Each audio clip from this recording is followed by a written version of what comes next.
День чехует.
Добрый день, уважаемые дамы и господа, любители шорт-трека.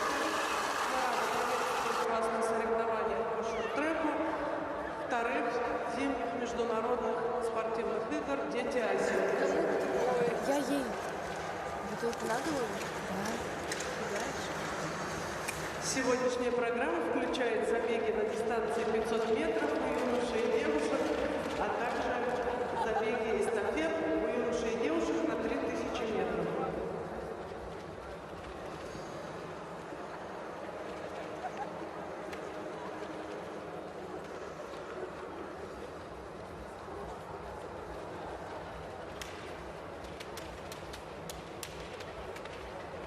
В наших соревнованиях принимают участие представители 11 команд, среди которых Республика Башкортостан, Республика Беларусь, Дальневосточный федеральный округ, Казахстан, Кузбасс, Сибирский федеральный округ, Уральский федеральный округ, Республика Саха, город Москва, Туркменистан.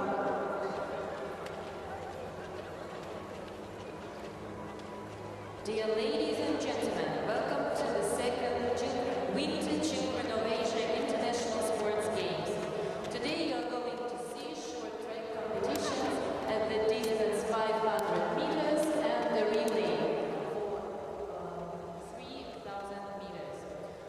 You're going to see 89 athletes from the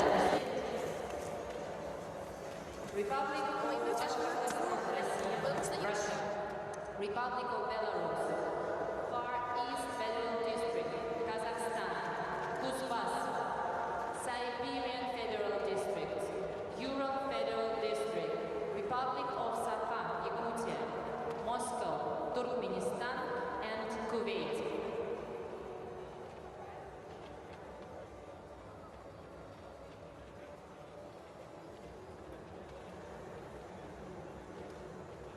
Совсем скоро начнутся наши соревнования, а мы бы хотели немного рассказать вам о правилах. Мы просим соблюдать полную тишину во время старта. Как только спортсмены проедут первый поворот, вы можете поддерживать в любой удобной вам форме. Кричать, хлопать, топать, все, что вам удобно. Также просим не использовать вспышку. Представляем главную судейскую коллегию вторых зимних международных спортивных игр «Дети Азии». Судья – технический делегат. Technical Delegate Ирхина Ольга. Главный судья. Chief Referee Соколов Михаил.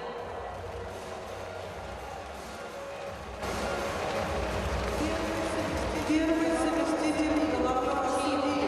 Chief Assistant Referee Головина Елена. Заместитель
Здравствуйте, дорогие друзья! Ну что, мы вновь с вами находимся в Кузбассе, и у нас сегодня второй день турнира по шорт-треку в рамках вторых международных игр «Дети Азии». Ну и сегодня тоже будет у нас совершенно обширная программа, и мы увидим самую короткую спринтерскую дисциплину, дистанция 500 метров. Будет, конечно же, интересно. Ну и мы, естественно, увидим все стадии соревнований, начиная с забегов. Ну и опять вот этот замечательный маскот рысенок Тихоня приветствует всех участников. Да, вчера действительно была поистине жаркая борьба, ну а сегодня она будет не менее жаркая, хотя вот видите, прохладно и в зале в том числе. Да, будьте здоровы. Ну и с вами ваши комментаторы Эмина Малагич, прекрасная спортсменка, двукратный призер чемпионатов мира, двукратная чемпионка Европы, и Ольга Богословская. Ну что, начинаем. Все очень быстро пройдет. И начинаем с девочек. Здесь в первом забеге вообще их будет 7. Это Ксения Прибытова, Наиля Сафигулина, Ксения Бабак, Злата Волкова и Лейли Джапарова. Вот представительница Туркменистана присоединилась, да? Да, уже все убежали, да, уже далеко. Уже лидирует, отрывается на полкруга от девушек. Да, ну и видите, надо сказать, что да, это Наиля Сафигулина отрывается от всех. И посмотрите, вроде бы дистанция 500 метров. Казалось бы, ну, супер скоротечная. Что там бежать? Никогда разрывов особых не бывает. А тут вот вам, пожалуйста. Формула выхода... Нет, прошу прощения. Это... Ксения у нас выиграл забег. Ксения, да. Почему вдруг все номера поменялись? Ну да. Ну, Ксения, да, Ксения Прибытова, российская спортсменка. Тут 4 было российских спортсменки, и вот одна наша гостья. Формула выхода 2+6, то есть 2 спортсменки напрямую выходят в следующий круг соревнований, и 6 будут добираться по времени.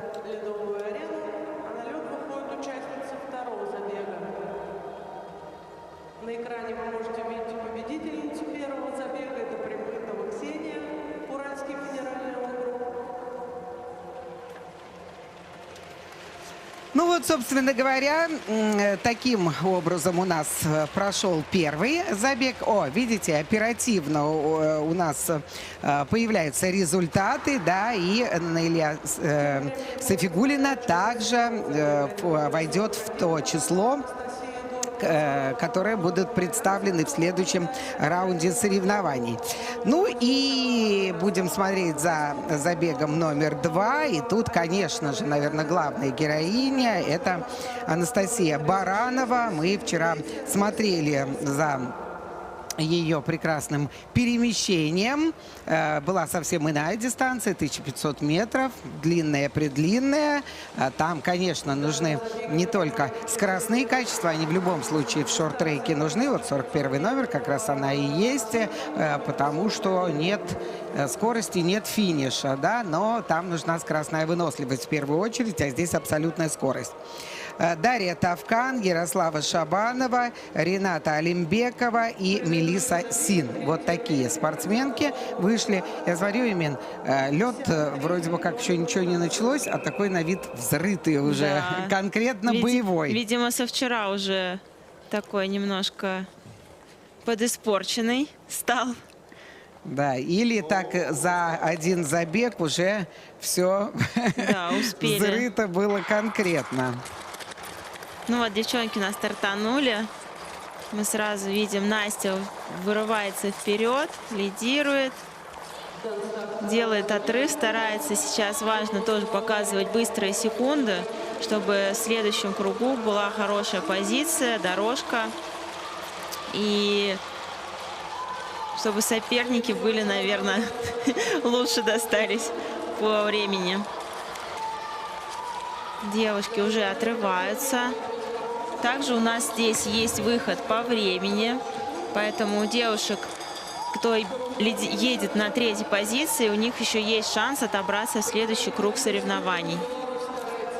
Ну, может быть, сделать это будет, ну, вроде бы, с одной стороны, формула позволяющая, да, говорить о том, что и другие спортсменки выйдут, но, тем не менее, очень много забегов, и те, кто напрямую не попадает в двойку сильнейших, будут дожидаться окончательных результатов, чтобы понять, попала в шестерку, не попала.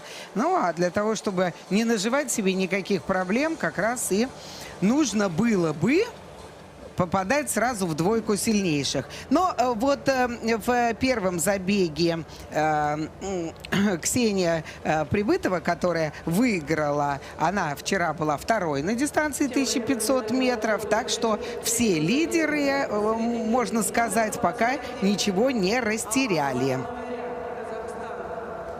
Номер 43, Князева Ольга, Москва.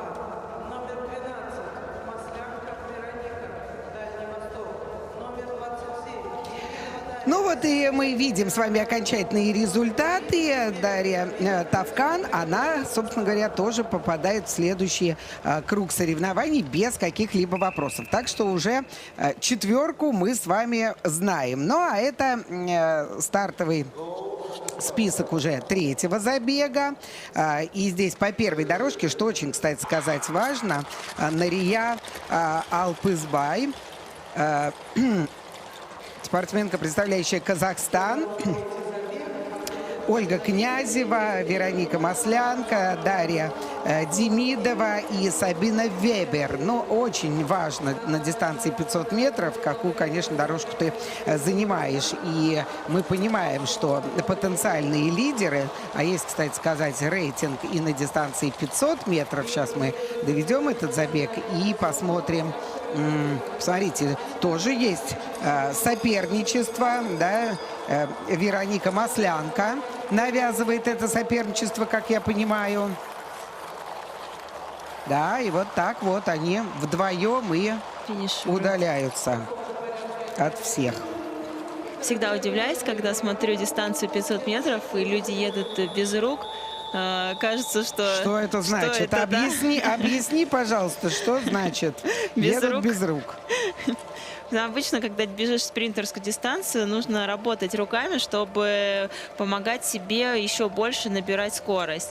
А тут люди убирают руки и кажется, ну как, надо же быстрее бежать. Но я знаю, что многие топовые спортсмены, кстати, да, в то число входит казах Абзал Ашгалиев, тоже есть у него такое, что он едет спринт 500-ку без рук. И я тоже каждый раз удивляюсь, каждый раз его спрашиваю: Абзал, ну как можно так ехать? Он говорит, ну вот, привык, мне так быстро. Ну что, и здесь мы тоже все уже поняли с этим забегом. Ну вот вчера сборная Казахстана, как мне повезло в смешанной эстафете, да, одно падение и свело абсолютно все усилия всей команды на нет. Очень, конечно, жалко. Ну и следующий забег, забег номер 4, это Василина Шарагина, Сюзанна Халко, Дарья Мальцева, Софья Симакова и Мария Антонова. Ну вот мы вчера обсуждали по поводу фальстарта, да. Здесь все-таки на этих соревнованиях еще не включили дисквалификацию с первого фальстарта. Как на Кубках мира это является тестовым проведением. Поэтому вот девушки у нас уже стартанули. Стараются опять набирать скорость. Софья Симакова, ушла на вторую позицию. Старается лидировать за Василиной. И сейчас важно быстро разгоняться и показывать максимальное время, как я уже говорила до этого. Но здесь вот как-то вот поплотнее весь забег идет. Ну да, там одна спортсменка отстала, а в общем все остальные еще имеют хоть какие-то шансы, хотя финишный круг и все очень здесь уже понятно, более или менее. Также, видите, финишировали девчонки. Молодцы. Василина Шарагина крупным планом на ваших экранах. И, естественно, она тоже попадает в следующий круг соревнований. Ну вот у нас сейчас результаты более оперативно поступают к нам. И Софья Симакова, да, как я понимаю, из Казахстана. Да. Да, ну вот они тоже, две спортсменки, также на финише, да, у Софьи там тоже конек поехал, не дай бог бы упала. Да. Здесь тоже важно, чтобы финишировали девушки в финишный створ, потому что очень часто бывают такие моменты, что спортсмены финишируют, и результат не засчитывается. Очень часто такая ситуация бывает в борьбе. Ты хочешь быстрее финишировать, бросаешь этот конек на финиш, а оказывается, что не попадаешь в финишный створ. Очень обидно. Ну а вот сейчас мы увидим с вами по первой дорожке спортсменка, которая входит в топ-5 по рейтингу, а именно 5-я, я имею в виду Дарья Кревских. Здесь у нас Мария Артамонова, Мария Бухтеева, Ксения Лукашевич. И Ксения Кривоносенко, да? Кривоносенко, да. Так, ну что, тоже все очень быстренько у нас пошло. Видите, дистанция какая, 500-метровая.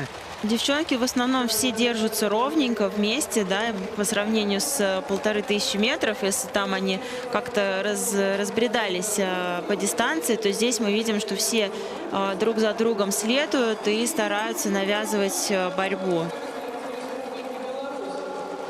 Последний заключительный круг у нас идет. Прикрывают бровку, чтобы никто никуда не залез. Но вот здесь вот правда самый, по-моему, плотный забег получился, самый плотный. Ну и как раз Дарья Кревских у нас выигрывает в этом забеге.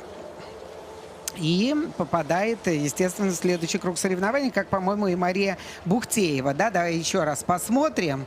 4 спортсменки. Но вот, может быть, вот мне кажется, что те 2, которые были за спиной, тоже попадут в следующий круг соревнований. Потому что не такие были большие разрывы. Да, но у нас из 7 забегов проходит 6 спортсменок с 3-й позиции. Да, то есть, если не будет никаких выведений в следующий круг, то из 6 забегов девушки с 3-й позиции смогут пройти в 1/4 финала. Вот результаты на ваших экранах. Да, пока вот Мария Артамонова, как говорится, на листе ожидания. Ну и идем дальше. В следующем, уже в 6-м забеге будут принимать участие такие спортсменки. Дарья Степанова, Айзада Алтынбек, представительница Казахстана. Александра. Смотрю, справедливо ли. Все, да.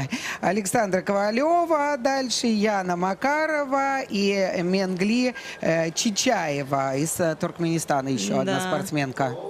Вот Эмина Малагич задалась вопросом, где они тренируются. Ну, действительно, мне кажется, что вот в таких странах теплых обычно мы, ну, кого, азиатов, да, видим, европейцев, заокеанских спортсменов. Ну, вот так, на таком уровне действительно вот только там сборная Казахстана проявляет себя. Я имею в виду на взрослом уровне, уже на уровне высшего мастерства. Пока здесь еще мастерство уже есть, но не высшее. Ой-ой-ой, падение. 3 спортсменки у нас продолжают борьбу за выход в следующий круг. И здесь как раз вот Дарья Степанова. Разгоняется, да, пытается набирать тоже скорость, лидирует. И вот финишный сейчас круг, все от него будет, да, финишный даже не круг, собственно говоря, а финишный отрезок.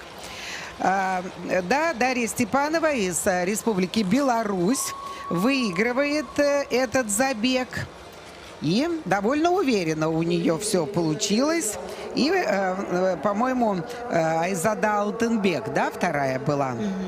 Ну, сейчас нам прояснят все в графике. Да, именно так. Именно так. Эх, падение. Жалко, конечно, которое лишает возможности пройти дальше. Надеемся, сегодня не будет у нас вопросов по дорожкам, да, как вчера, а то из-за этого у нас получаются небольшие путаницы. 500 метров очень И важно. не только у нас. У спортсменов тоже были путаницы. Так, что-то просматриваю, да?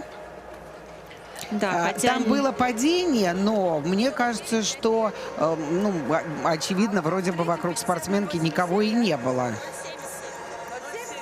Но, тем не менее, смотрите, какое бурное обсуждение идет. Ой, что-то ничего не вижу, ничего не слышу. Сейчас посмотрим, во что оно выльется.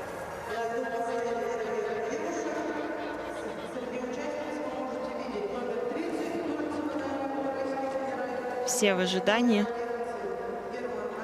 Ну и мы, собственно говоря, тоже.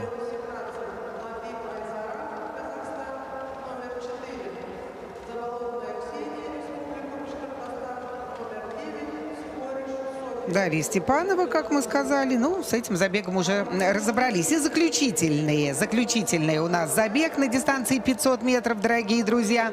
Это так называемые хиты, да, то есть вот первый раунд, начало. И здесь Дарья Дульцева, Алиса Гирман, Айсара Лабиб, Ксения Заболотная и Софья Спорыш. Софья Спорыш, представляющая Республику Беларусь, Лабиб Казахстан, ну а остальные российские спортсменки. Ну вот и после этого забега мы уже окончательно выясним, кто проходит в следующий круг соревнований.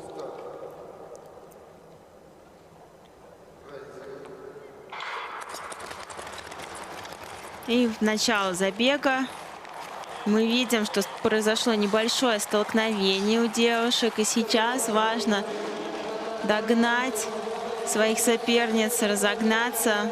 Дарья Дульцева, так у нас так получается, что все те спортсменки, которые стояли на первой дорожке, то есть ближе к внутренней бровке, все пока выигрывали свои забеги, точно так же, как... Ой-ой-ой, да.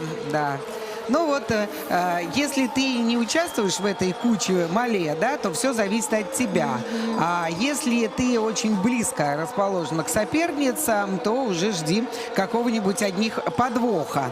Дарья Дульцева, по-моему, очень даже уверена, более чем уверена, без какой-либо борьбы. А вот, кстати сказать, кто вторым-то прибежал, кто была та вторая счастливица, которая тоже уже без нервотрепки понимает, что она участница, продолжает соревнования. Ну, давайте еще раз посмотрим. Софья Спорыш нам показывает, что там было вот на здесь финише. мы видим. Ой, тут сама. Хотела сделать обгон и не смогла справиться со скоростью, да. Айсара Лабиб вчера она была пятой на дистанции 1500 метров, а сейчас... Ой-ой-ой-ой-ой-ой. Обидное падение. Да, показывают еще раз нам Дарью Дульцеву. Огромный совершенно запас у нее просто, что там за спиной. Ну, сейчас нам в графике прояснят, потому что, в принципе, мы двойку сильнейших называли в каждом забеге. И здесь кто была вторая, да, ну, вот как мы и поняли, Софья Спорыш, спортсменка, представляющая Белоруссию, также проходит в двойку сильнейших, но остальных мы уже выясним, когда будем комментировать следующий раунд.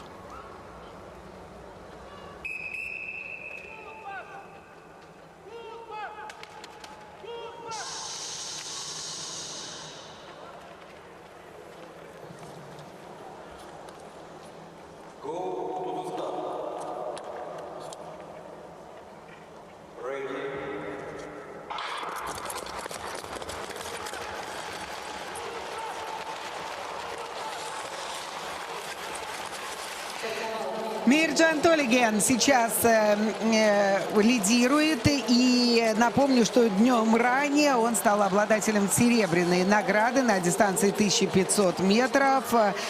Представитель Казахстана Владислав Волков, Никита Черняев, Никита Шипеев и Вахитов, представляющий Туркменистан, прошу прощения, Туркмению. И это все те спортсмены, которые были на старте. Ой-ой-ой, лидер падает, но успеет? Нет, уже не успеет. Представляете, вот осталось буквально там 20 метров, да, или меньше того до финиша, и такое обиднейшее падение. Ой-ой-ой, да, очень обидно. Вот я буквально вчера про это говорила, когда ты лидируешь, а у тебя огромный отрыв от соперников, да, буквально на полкруга, ты расслабляешься, пытаешься, да, думаешь, все, вот он финиш, и такое досадное падение. Ну, может быть, по времени выйдет, потому что он успел вроде бы... Финишировал, по-моему, четвертый. Да? Эх. Представляете, такой огромнейший отрыв, и сейчас буквально... Вот ой-ой-ой, вот здесь вот поехал конек, да? Пол виража осталось. Заложил круто. Обидно, очень обидно. Пытался выгрести, смотрите, да, вставал, добегал. И таким образом Никита Черняев у нас выигрывает в этом забеге.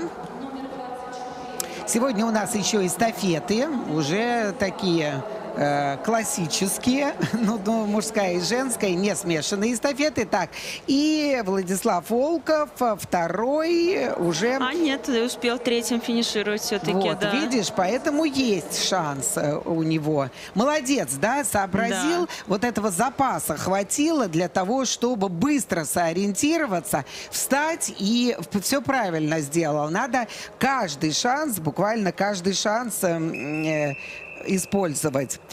Так, ну и в этом забеге с первой дорожки стартует Владимир Панферов. Ему точно повезло вчера, да, и он в итоге был третьим, хотя изначально был четвертым, но там произошла пренеприятнейшая ситуация с одним из спортсменов.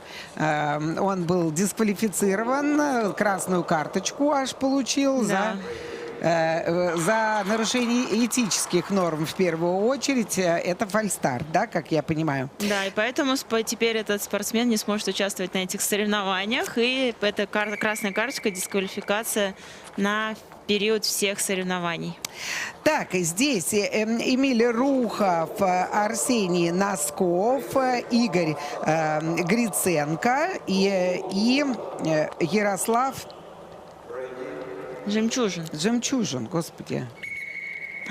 Второй фальстарт. Все, кого-то сейчас с ним... Владимир. Представьте себе, Володя, ах, да что ж так-то?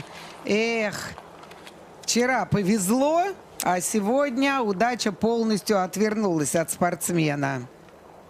Хотя Володя, похоже, является вторым, да, по рейтингу среди спортсменов на дистанции 500 метров. И, конечно, тоже досадный фальстарт. Да. Кстати сказать, Тольген, он лидер рейтинга на дистанции 500 метров. И вот это все вкупе, да, позволило ему все-таки третьим быть. Но я думаю, что он должен попасть. Во всяком случае, ну, хотелось бы, да, Будем ждать, не должна так удача отворачиваться. Будем ждать. Потому что, да, второй лидер, который уже так вылетает, очень обидно. Конечно, безусловно. Безусловно. Ну, ребята уже у нас уходят в отрыв. Несмотря на то, что, да, лидера одного нету, все равно ребята едут быстро, уезжают от соперников. И сейчас у нас Эмиль отрывается. И остается один круг до финиша. Уверенно уходит вперед. Сейчас главное спокойно пройти последний вираж. Да, который оказывается скользким для многих. Ну и Эмиль попадает, да? Эмиль Рухов попадает следующий круг, конечно же, если бы Володя остался, тут была бы более, мне кажется, такая жесткая борьба даже за первое место. Также у нас проходит Арсений Носков. Мы видим его уже в четвертьфинале игр. Можно сказать, что у мужчин, точнее нужно сказать, что у мужчин у нас квалификация 2+2. Если у девушек у нас была квалификация 2+6 Потому по что здесь 8 времени, забегов, да? здесь у нас забегов больше, поэтому меньше народу проходит по времени. Плюс нельзя забывать, что могут быть выведены спортсмены за какие-то нарушения, будут дисквалификации, и поэтому нельзя рассчитывать на выход по времени. Всегда максимально нужно стараться выходить с первой, второй позиции. Ну вот в следующем забеге у нас Андрей Петров, который завоевал 2 золотые награды, так же, как и Анастасия Баранова. Это москвичи. Они взяли по золотой медали в индивидуальном первенстве и в смешанной эстафете тоже были лучшими. И надо сказать, что это все воспитанники семейной пары Елизаветы Ивлевой, Алексея. Понятно, что это родители, это фальстарт здесь был, это родители Константина Ивлева, серебряного призера Олимпийских игр на дистанции 500 метров. И представляют они Московскую школу Воробьевы горы, да? То есть вот Московская школа Воробьевы горы, там, где работает эта семейная пара, взяли практически все. Ну и вот, как я понимаю, что Андрей Петров просто Елизаветин персональный ученик. Она как раз вместе с ним сейчас на соревнованиях, вот стоит рядом у бортика, поддерживает своего спортсмена. И мы видим, вот как раз Андрей пытается сделать маневр, обгон. У него это хорошо получается. Кирилл Терехов, Семен Калягин, Павлов, да, и Джабаров. Вот один наш гость. Достаточно плотно ребята идут в этом забеге, и скорость очень неплохая. Я могу видеть, что достаточно быстро едут по сравнению с предыдущими забегами. Уже чувствуется, что начинают разгоняться, начинают просыпаться, наверное, ребята все-таки.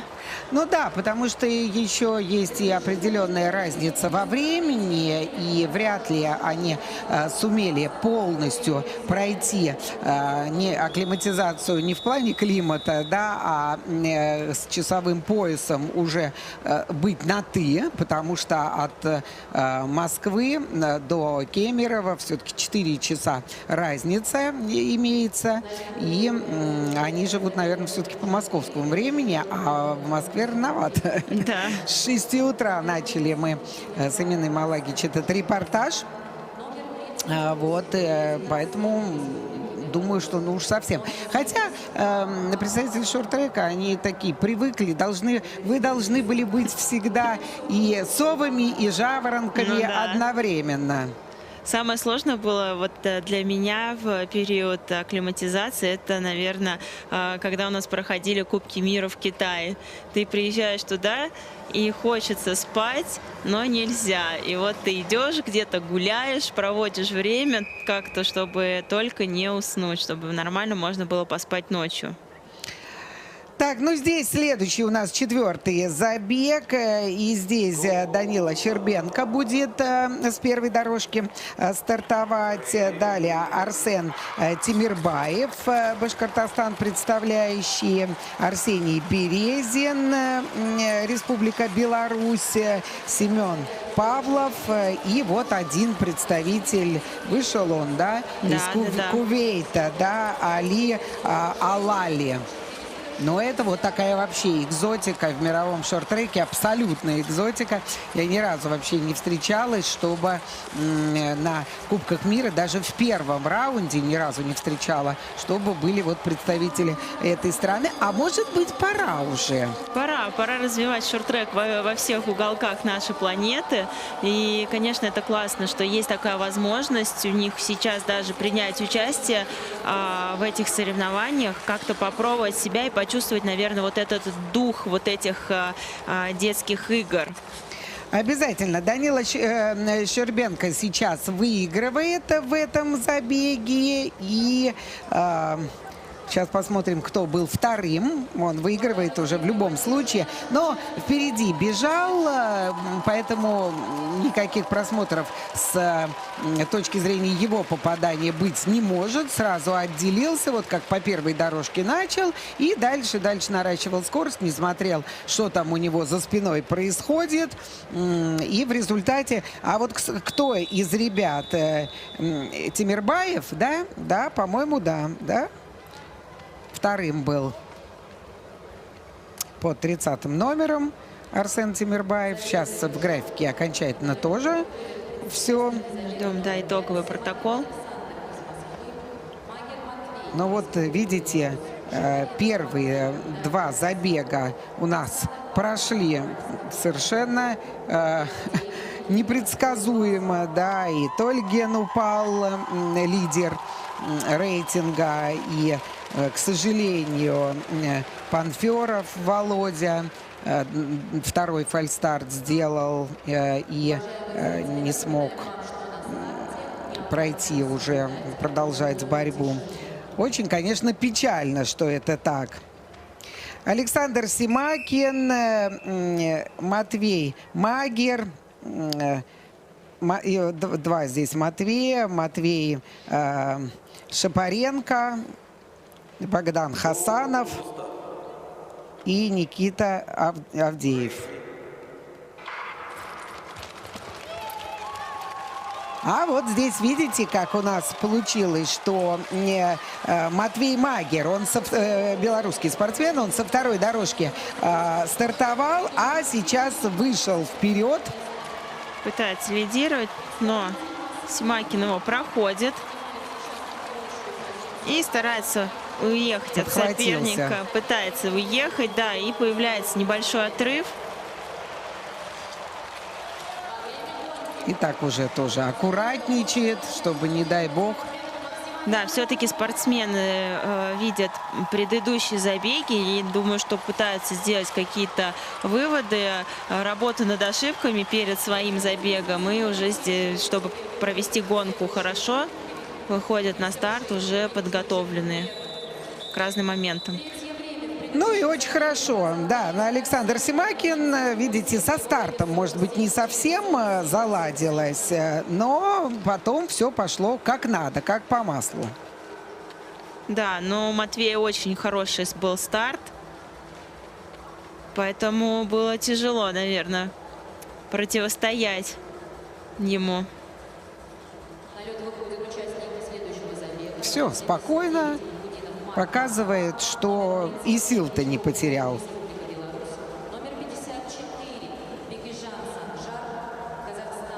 И сейчас у нас шестой забег на старте. Марк Анкудинов, Даниил Бычков, Санжар Бекенжан, Владимир Комков и Михаил Проняев. Вот с первой дорожки у нас москвич, да, Марк Анкудинов. Да. Посмотрим, как он себя проявит. Также у нас здесь представители Беларуси и Казахстана. Третье время в предыдущем забеге показал представитель Уральского федерального округа номер 68 Хасанов. И это шестой забег по счету. Еще впереди два забега. Вот состав на ваших экранах. Мы его уже назвали. Впереди два забега. И видите ли, у девочек все как-то было более стандартно, предсказуемо, без каких-либо вот таких чудес, для кого-то со знаком плюс, для кого-то со Да. знаком минус, для конкурентов со знаком плюс, когда кто-то выбывает из борьбы, а для самих спортсменов это, конечно, неприятность.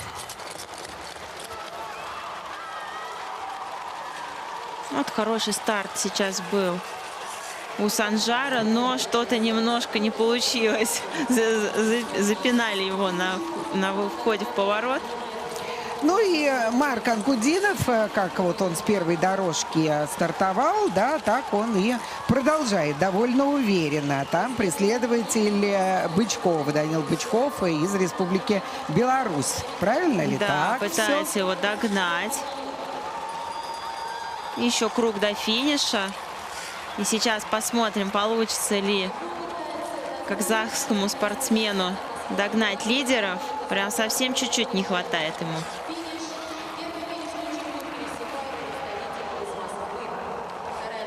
Ну и финиширует первый, второй у нас Марк Анкудинов и Даниил Бычков. Ну, вроде бы вот как тоже, слава богу, без падений, с первых двух дорожек. Хотя там было это с Санжаром Бекежаном, да, Да. в какой-то момент непонятно было, кто выйдет на вторую позицию, но потом все у нас прояснилось. Номер 44 Наджиб Захар, Дальний Восток. Номер 61 Каримов Денис, Сибирский федеральный округ. Номер 73. Сейчас ждем, да, седьмой забег. Да, Дмитрий Хисматуллин будет стартовать по первой дорожке. Вот. И Алим Гиреев, да, Алим Гиреев.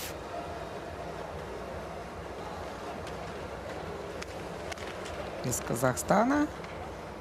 Ну, здесь нам все, у судей нет работы фактически.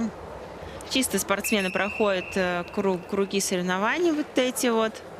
Пока что, по-моему, еще ни одного разбора не было такого большого. И седьмой забег. Да, еще Захар Наджук, да, здесь. Да, Денис Кабиров и Дмитрий Малышев. Вот фальстарт. Ну, первый законный. И еще узаконенный пока. Еще пока, да. У взрослых уже нет, а у детей еще да. Есть право на ошибку, как я говорю, пока что. Вот надо уже привыкать без таковых. Да.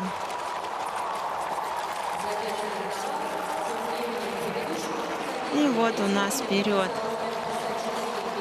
врывается спортсмен Дмитрий Исматуллин. И следом за ним идет Алим Гиреев. И делает вот он как раз сейчас обгон по внутренней бровке. И обошел. И, видишь, слишком позицию, заложил. Да. И сейчас будет следовать, думаю, за своим соперником, чтобы спокойненько финишировать и выйти в следующий круг соревнований. Ну да, здесь совершенно не нужны сейчас обгоны, но с другой стороны, опять-таки, вот и Мина говорила, и мы 1000 раз говорили по поводу того, что почему важна эта борьба, потому что неплохо было бы в следующем раунде занять первую дорожку, и это тоже критически важно на дистанции 500 метров. Очень быстрая, самая скоротечная. Хотя, как мы можем помнить, Виктору Анну это не помешало стартануть с последней дорожки. Это надо быть Виктором Анном. Это надо быть Виктором Анном. Да. В любом случае, вот уже спортсмен, да, не выступает, а всегда мы каждый сезон обязательно говорим о нем всегда, потому что, ну, как все специалисты говорили и конкуренты, такое впечатление, что у него глаза есть и на затылке, да, Да. не только на лице, но еще и на затылке. Сама до сих пор, когда вспоминаю забеги, когда мы с Виктором бегали вместе, даже вот эти смешанные эстафеты, когда он делился своим опытом, это было что-то невероятное и чудесное. Когда он тебе раскладывал весь забег по полочкам, ты с удивленными глазами стоял, смотрел на него и не понимал, как это возможно. Это Это вот такой и опыт, и мудрость. Роман Зеленин, дальше Мадихов из Казахстана, наш гость, Вячеслав Шишкин. 4 человека здесь, да, здесь поменьше, да, здесь не 5, да. И Сергей Малышев. Вот, ну, значит, задача чуть легче. 50% На одного соперника меньше. попадает в следующий круг, 50 неоднозначно. Неоднозначно. Роман Зеленин из Республики Беларусь. Он, как и был на бровке. А вот сейчас посмотри, видишь, как это все подрастерял. Соперники подтянулись, и уже совсем другой расклад из Казахстана, да? Малияр Мадихов. И сейчас будем смотреть, предпримет ли Вячеслав у нас попытку обгона на финише. Не хватило чуть-чуть, да.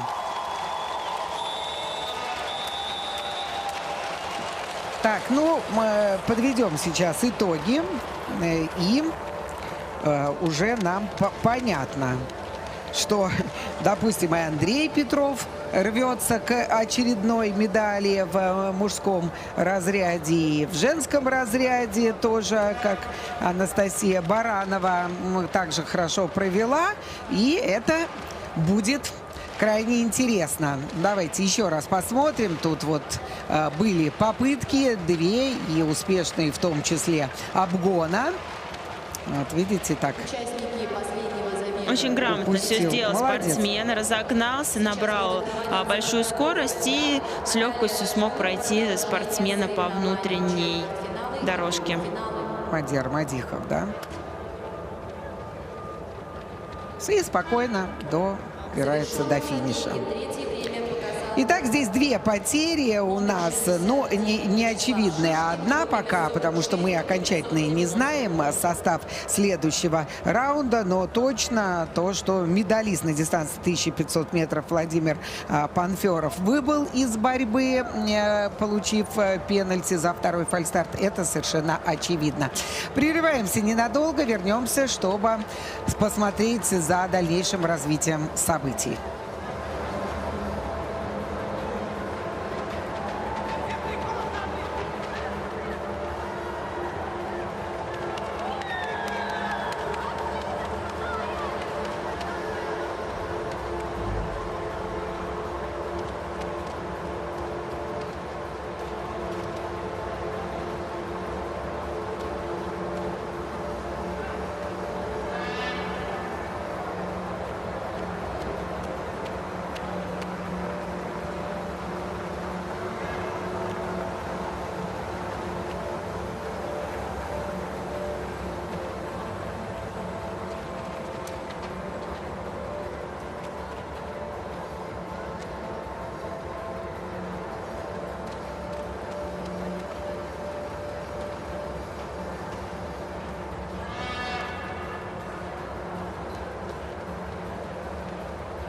Следующий круг соревнований среди юношей на дистанции 500 метров выходят следующие участники.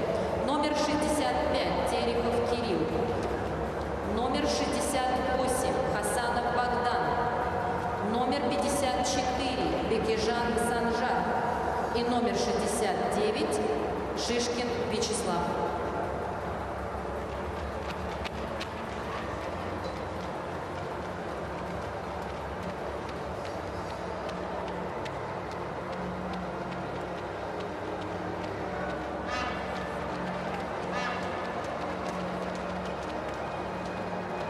В 11:02 мы увидим следующий старт на данной дистанции. Четвертьфиналы среди девушек на дистанции 500 метров.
Информация для участников соревнования.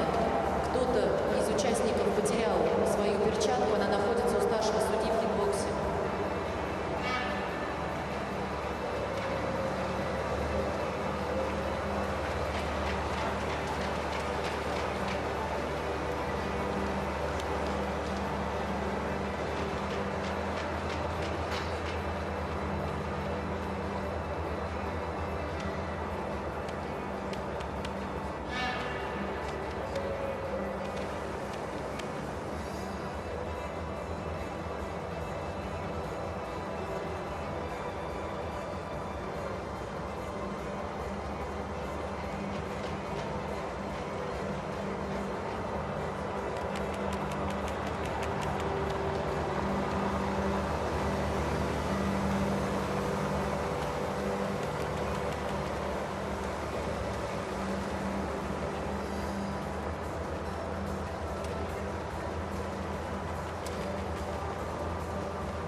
Четвертьфинальные забеги у девушек начнутся в 11 часов 2 минуты в соответствии с графиком.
Ну что, друзья, мы по-прежнему в Кемерово, и второй день турнира по шорт-треку в рамках вторых зимних международных игр «Дети Азии». И у нас с вами на повестке дня уже 1/4, то есть четвертьфиналы дистанции 500 метров, и всего мы увидим 4 четвертьфинала.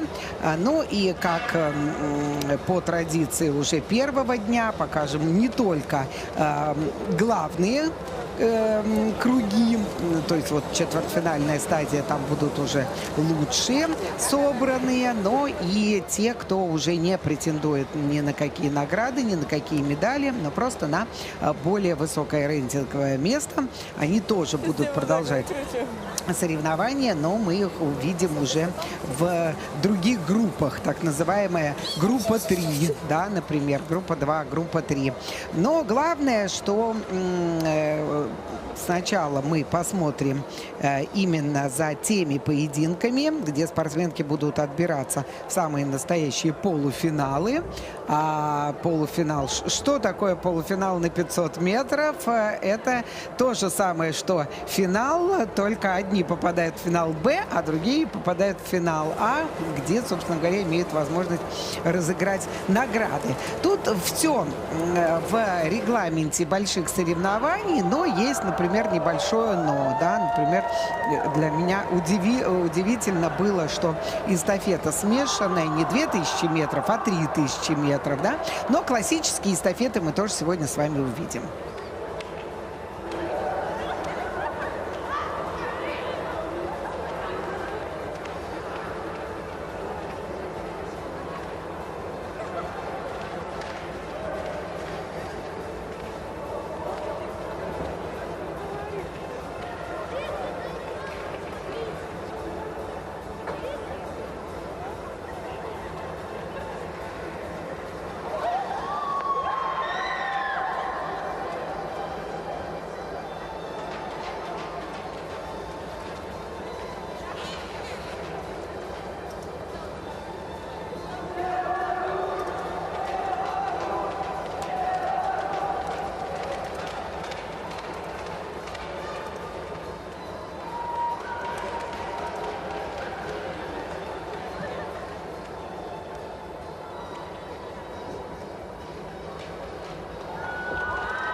Две минуты до старта.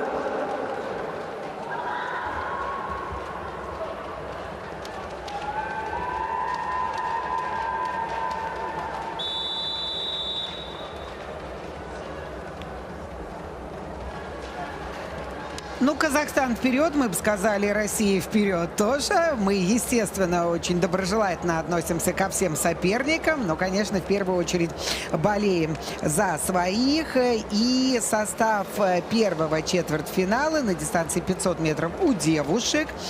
Ксения Прибытова, ну вот, наверное, одна из самых сильных, во всяком случае, в этом четвертьфинале. И она завоевала право стартовать с первой дорожки. Дальше Софья Симакова, она у нас представляет Казахстан. Вероника Маслянка, еще одна российская спортсменка. Ярослава Шабанова, она в свою очередь белорусскую команду представляет. Ну, вы это тоже видите в графике. И Мария Артамонова, также попавшая в эту стадию соревнований и, во всяком случае, еще не лишившаяся возможности продолжать далее борьбу за награды в том числе. Почему нет? И, конечно же, в первую очередь мы отмечаем спортсменку, ну да, Веронику Маслянку нам показывают, Ксению Прибытову по одной простой причине. Мы уже знаем, что она является серебряным призером на дистанции 1500 метров. Уральский федеральный округ она представляет. Так мы вчера любовались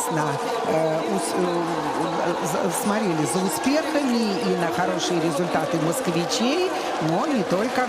Московские спортсмены показывают здесь свое мастерство. Ну вот видите, тоже, да, вроде бы четвертьфинал, а тоже группа-то подрастянулась. Да, но сначала был небольшой какой-то казус на старте у Ксении, но потом она быстренько вернула ситуацию в свои руки и вернула свою позицию и уверенно уехала от своих соперниц. Не главное, как стартовать, главное, как финишировать. Все верно. Да, все очень простое, да, у нас здесь. Так, Ксения Прибытова выигрывает, также за явным преимуществом. Понятно, что она уже попадает в полуфинал. Формула выхода 2+2. Не мудрство, как говорится, лукаво.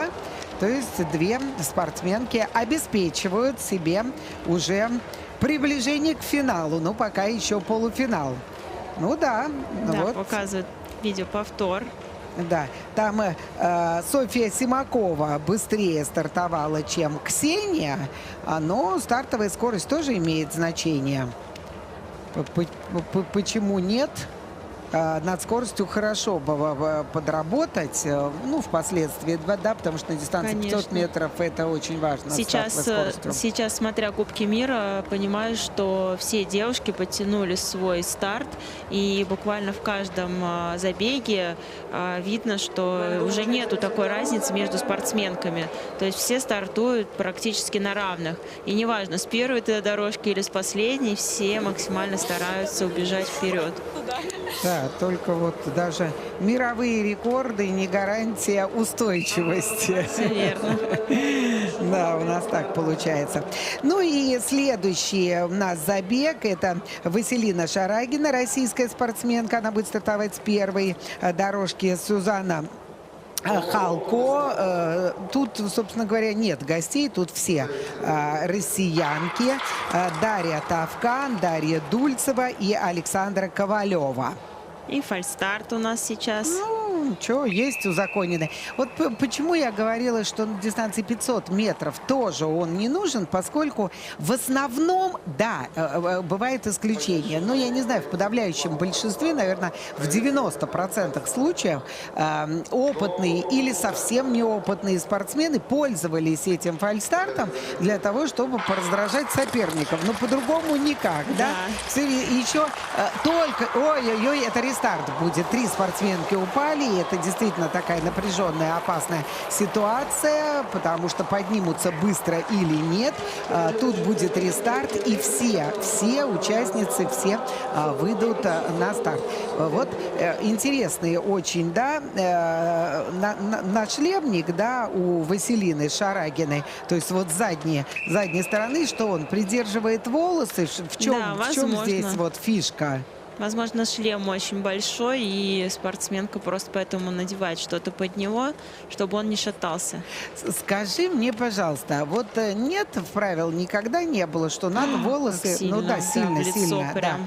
да. Что надо волосы прибирать. Вот, например, за тобой бежит кто-то, да, а у тебя там хвост, я не знаю, там в метре твой, и в лицо соперницы. Нет никаких таких не правил? Слышала про Нет, них. в легкоатлетике тоже нет. Да. Это я так это больше с шуточным подтекстом спрашиваю. Но тоже, между прочим, вот я хочу сказать, вперед выходишь, а дальше соперница может быть действительно мешать твои роскошные волосы. Но это, конечно, проблема соперников, а соперница, Да. а не твоя проблема. Но мне кажется, с очень длинным хвостом не очень удобно бегать. Хотя, о чем я говорю, у меня у самой были длинные волосы, Да, и я да, всегда да, этот да, хвост распущу. Вот я поэтому все, тебя и чтобы посмотрели. Да. Мне всегда нравилось, да, его распустить побольше, чтобы все посмотрели, какая я красивая. Что в шорт-треке, слава богу, не прижилось. Вот мы много следим за легкоатлетическими событиями и видим, да, на какой скользкий путь когда-то стала Международная легкоатлетическая федерация, когда стала допускать до женских там забегов или до женских видов людей с нечеткой гендерной принадлежностью. И, конечно же, когда тестостерона мужского полно в женском или а-ля женском организме, то, безусловно, это влияет на результаты. И в некоторых дисциплинах, ну, то есть эти особые, они в технические виды как-то до них не доходят, потому что там совершенно, как говорится, другие правила игры. А вот там, где просто, как это, пруха, как называли всегда спортсмены, да, это вот здесь их конек. И таких проблем в шорт-треке нет, то есть в конькобежном спорте все-таки более вменяемые находятся руководители, которые с глазами и просто понимают. И причем много раз мы говорили, нет, мы вообще, мы любим людей, любых людей абсолютно, но просто почему в женском забеге? То есть это не толерантно, а с точки зрения девчонок это толерантно, когда они там всю свою жизнь вкалывают, потом выходит соперница с другим уровнем тестостерона и вообще нигде никогда не была и проявляет себя вот сразу, да, ну вот как вот у нас в зимнем сезоне одна особа, это что-то 17, что ли, рекордов личных в одном сезоне только, да, на 60-метровом отрезке, это вот для тех, кто понимает, да, с 7 там 55 Василина Шарагина у нас выигрывает, с 7:55 до 7:06. Это годы тренировок должны быть, чтобы так скинуть, это вот 6 метров ты у себя выигрываешь, да, на 60-метровой дистанции 6 метров. Должны быть годы тренировок. А тут достаточно одного сезона, до 3 месяцев. Но вот слава богу, что этой темы никогда не касаемся мы в шорт-треке. Здесь и, совершенно все очевидно. Да. Но это тоже вот мы говорим о вменяемости руководства международного. Так, ну Василина Шарагина в любом случае завоевывает право выхода в следующий круг, да, и Сюзанна Халко, да? Да, вот тут можем, кстати, отметить, что уже даже вот сейчас четвертьфиналы девушки уже начали показывать быстрее секунды, чем в предыдущем забеге. То есть видно, что уже немножко разошлись, разбегались, почувствовали, наверное, вот эту скорость, лед. И сейчас все быстрее и быстрее будут показывать свои секунды. Нурия Алпызбай, Мария Бухтеева, Дарья Степанова, Ольга Князева и Софья Спорыш. Ну и представительство Белоруссии здесь аж двукратное. Это, соответственно, и Дарья Степанова, и Софья Спорыш. Ну и Нурия Алпызбай, она представляет Казахстан. И как раз, видите, да, вот вырывается вперед. Ну и она хорошо, кстати сказать, провела и предыдущий раунд. Следом за ней следует у нас спортсменка из Беларуси. Пытается ей сопротивляться москвичка Мария Бухтеева. И вот сейчас будет обгон. Нет, все-таки обгона не было. И по заключительный круг. Ну, попытается ли у нас Мария сейчас что-то сделать на финише? Но нет, не хватает. Нет, не получается, да, не получается. Но, во всяком случае, все-таки мы сказали, формула 2+2, она на 3-й сейчас позиции, прибыла к финишу, а стало быть, все-таки шансы сохранила на продолжение борьбы. Давайте еще раз посмотрим. Да. И в следующий круг у нас выходит Нурия Алпызбай и Дарья Степанова из Республики Беларусь. Ну вот пытались тут что-то девушки побороться за позицию, но не получилось у них это сделать. И теперь у Марии позиция в ожидании финальных забегов, на четвертьфинальных забегов, где она будет уже знать, попадет ли она в полуфинал или нет. Ну и заключительный четвертьфинал у нас с вами грядет в женском исполнении. И здесь с первой дорожки будет Анастасия Баранова стартовать. Еще раз скажу, что Настя уже имеет 2 золотые награды. И она москвичка, школа Воробьевы горы. Еще раз подчеркнем. И понятно, что там работают суперспециалисты, которые сначала сына своего доводили до определенных вершин, ну а потом уже была такая отточка в сборной. Конечно, про Константина Ивлева я говорю. И если за своими юными воспитанниками они могут наблюдать, ну, во всяком случае, Елизавета, да, стоя на арене, то за своего сына, как это Алексей рассказывал, что они в машине болели. Конечно, разница с Китаем тоже была большая, поэтому... Да. Итак, у нас борьба здесь. Борьба. Анастасия Баранова. Да, борьба у нас за первую даже позицию. Ну вот, продолжится эта борьба или нет. Айзада Алтынбек из Казахстана, соответственно, тоже, в общем, довольно зрело. Да, у нее все получилось. Но Анастасия Баранова выигрывает, в общем, достаточно тоже зрело. Ну, вроде бы никаких судейских корректив здесь нет. Обычно это бывает, когда все в толпе начинают, все звенят, да, все одного уровня. Здесь разница в уровне, она просто гигантская. Да, в основном борьба сейчас происходит на стартовой позиции, и уже со старта все определяют свои позиции и дальше двигаются на тех же местах, как они разыграли. Сейчас будем смотреть, что будет в полуфинале. Думаю, там уже борьба будет поинтереснее. Да, ну, может быть, как-то и будет поровнее, да, поровнее. Хочется, чтобы не такие огромные разрывы сумасшедшие были, да, а все-таки, чтобы вот как раз там Елизавета, да, Ивлева была. Ну и дальше мужчины. Мы тоже такую же стадию посмотрим с вами. Четвертьфинал. Формула выхода такая же, как у девушек, у юношей. И, пожалуйста, состав на ваших экранах.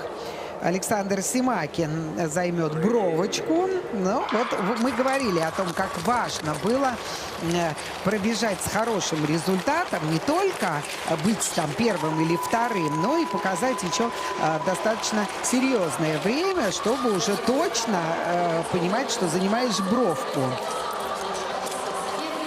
Также у нас в забеге здесь участвует Семен Калягин, Кирилл Терехов, Никита Черняев и Арсений Носков. Терехов, наверное, да? Да. Да, вот такие спортсмены. И опять у нас эти разрывы. Там за второе место идет, ну, серьезное Рубилово такое. За второе место, посмотрите, как, да? Как там Никита Черняев борется со всеми. По-моему, он и второй приходит к финишу, да? Ну, то, что Александр Симакин выиграл, мы это тоже с вами изначально понимали. И второй надо все-таки окончательно, чтобы табличку нам дали итоговую.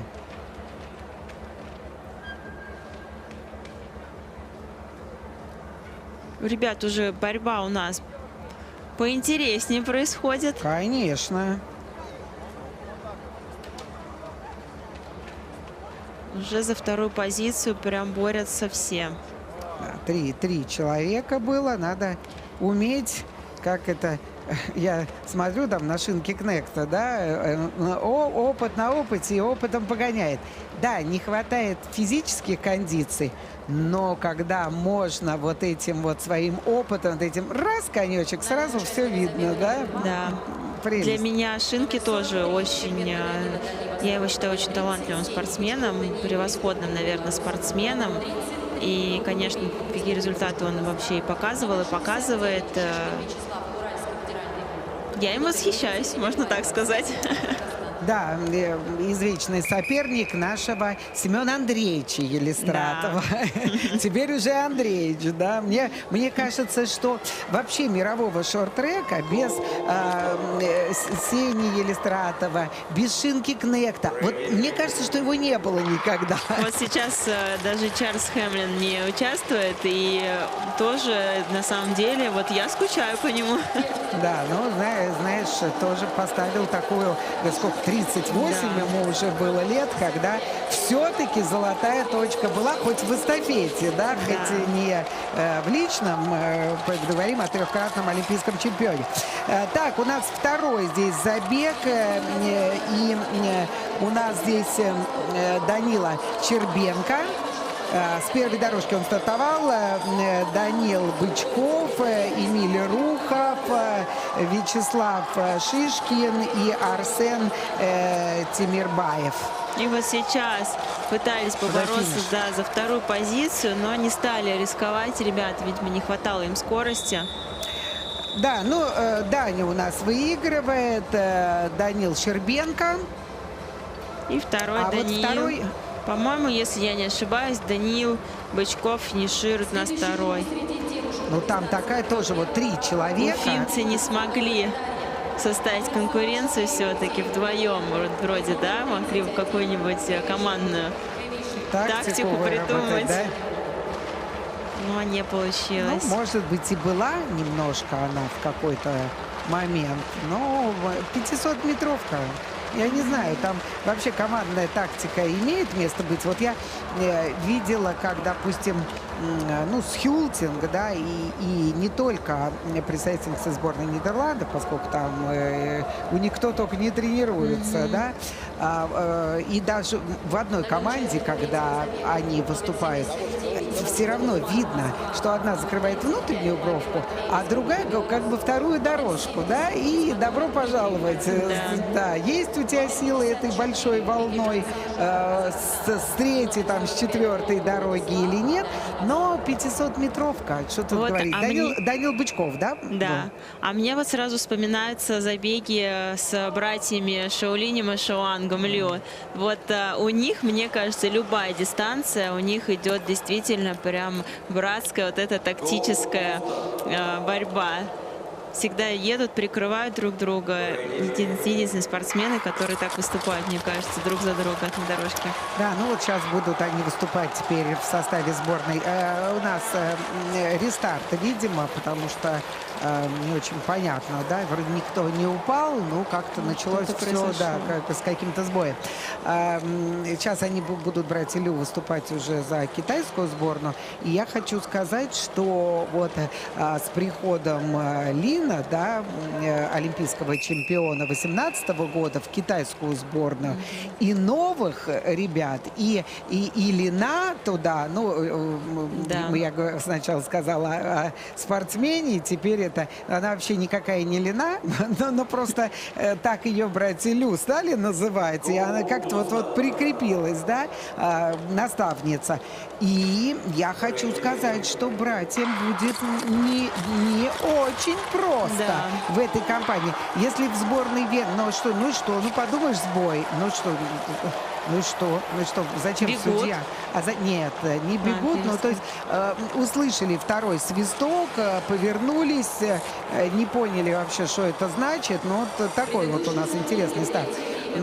Если в сборной Венгрии они по умолчанию в команду попадали бы, при любых раскладах. Сейчас сборная Венгрии вообще же обновилась на 100%, и Крюгер, да, ушел, вернулся. Ну, все, в общем, 100% новые. Остались только девочки.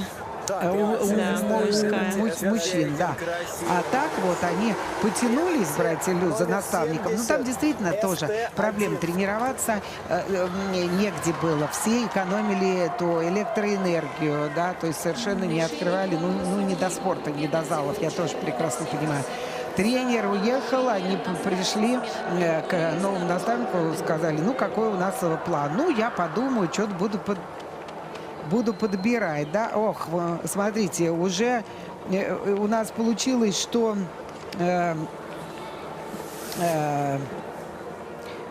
Хисматуллина, да, Да, Дмитрия. выдворили. Ну вот такая песня. Ну и все, конечно, коньки сразу поправляют тоже. Вот. И я говорю, все это понятно было, то, что почему они там перешли. Но им теперь надо попадать в команду. Сначала в сборную войти.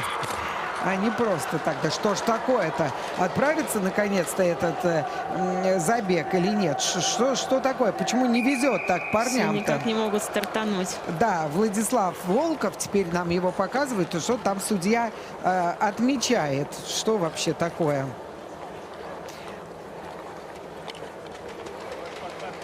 Это всегда такой нервный момент, когда ты уже несколько раз стартуешь и все никак не можешь стартануть. Хотя Да. уже давно бы закончил уже эту дистанцию и уже знал бы, чем она закончится. Марк Анкудинов, московский спортсмен, Матвей Магер, Республика Беларусь. Ну вот видите, у нас четверка уже осталась.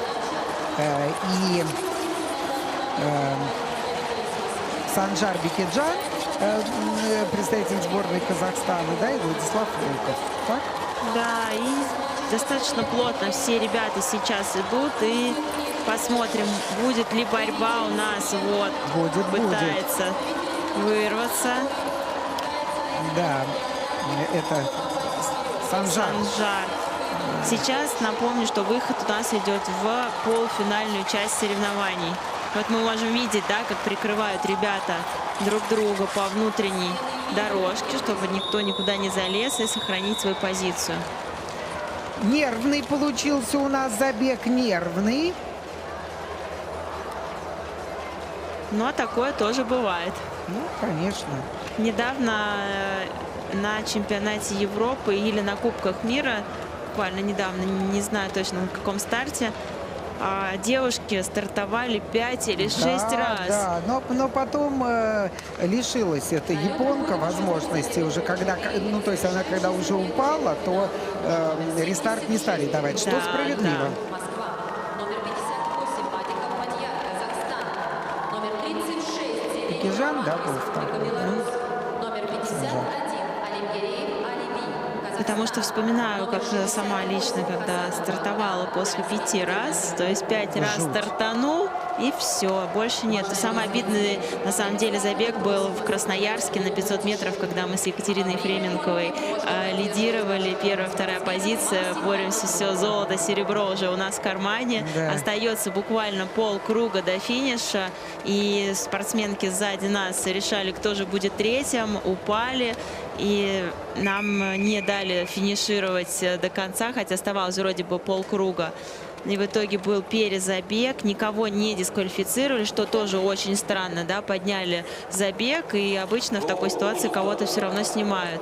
Никого не дисквалифицировали, был перезабег, и вот на второй раз у меня уже сил не было, то есть Ну и да. ни у меня, ни у Кати, то есть, да, мы могли брать золото, серебро, в итоге у нас оказалось только серебро у Катюхи. Катюхи, да.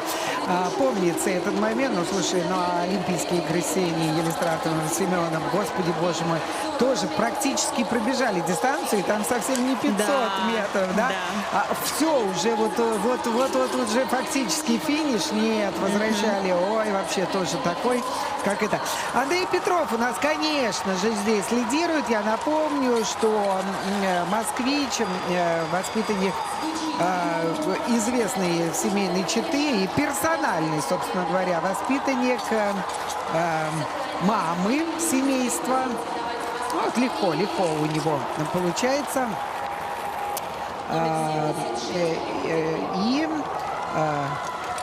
Да, кстати, вот Алексей Ивлев говорил о том, что вот почему, например, в смешанной эстафете, в отличие от смешанной эстафеты взрослых, где каждый этап, он четко регламентирован, где женский, где мужской, а здесь юноши и девушки могли поменяться, дескать, на этом уровне результаты у девушек и у юношей, они сопоставимые. И даже иногда девушки там превосходят. Дескать, юноши еще не оторвались, да, то есть такого тестостерона мужского еще нет. Но все равно я как бы не согласна с этой позицией. Все-таки данные там структурные, да, антропометрические, они, ну, разные, Ну все да, равно конечно. разные. Все равно разные. Так, и у нас Андрей Петров, да, и что-то там просматривают судьи, что-то будут вносить какие-то, видимо, коррективы. Не обратила внимания, пока рассуждала я про смешанную эстафету, кто был вторым. Там Мадияр и Алиби пытались решить между собой, кто же все-таки пройдет в полуфинальную часть соревнований. И сейчас ждем результата. Алимгиреев с Мадиховым, да? Да. Ага, Алимгиреев у нас второй. Правильно? Правильно. И теперь мы переходим на группу утешительных забегов. Сначала, по-моему, у нас девочки, да? Да, сейчас у нас будет 3 забега. Ксения Заболотная стартует. И падение. С первой дорожки, да. Ну, мы говорим, что эти девушки уже не имеют возможность вмешаться в борьбу за награды, но подняться по турнирной сетке куда-нибудь повыше, это почему бы нет. Ксения Бабок, да, по-моему, там на второй позиции, или мне так кажется. Сейчас мы все с вами тоже проясним. Ксения Заболотная точно идет впереди или пока впереди. Вот, Вот сейчас пожалуйста. атакует ее, да. А так я поняла, что все-таки где все остальные-то, боже мой. Или их так и две было. Ксения Бабок, да. Где все остальные? Куда-то все развалились. Нет, стартовало вроде 4 человека. И где все? И где они все? Да, 4 спортсменки. Тут мне хочется вспомнить один забег, очень смешной. У нас ребята ездили когда на соревнования в Канаду. И, значит, очень смешной забег был. Бежали дистанцию, и, значит, один из наших спортсменов российских на середине дистанции понял, что что-то идет не так. Решил, что дальше продолжать не стоит. Перепрыгнул через борт и ушел. Да, такое я еще не видела. Прекрасно. Да, мне кажется, это единственная, наверное, такая история в шорт-треке, хотя обычно бывает, кто-то, если перепрыгивает через борт, только при падении. Тоже был один раз такой забег на Кубке мира, когда упало несколько спортсменов, и спортсмен из Бельгии просто перевалился через борт. Так, ну, Дарью Мальцеву нам показывают. С первой дорожки она будет стартовать уже в следующем забеге. Это та же стадия, 1/4, да, ну, 1/4, четвертьфинал, но просто группа другая, это группа 3, да, называемая, так называемая группа 3. Ну, вот, какие-то нелады немножко с покрытием, со льдом, быстренько можно... Нет возможности сейчас выйти в большой машине. И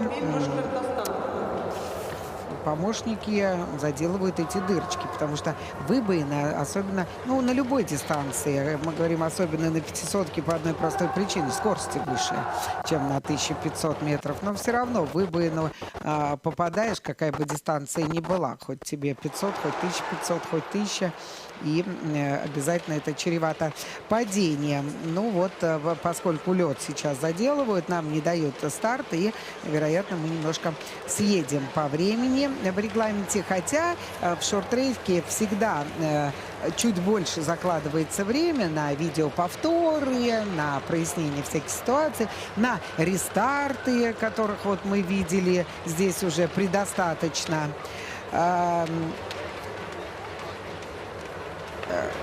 Это предыдущие у нас результаты предыдущего забега. Здесь у нас 3 четвертьфинала будет.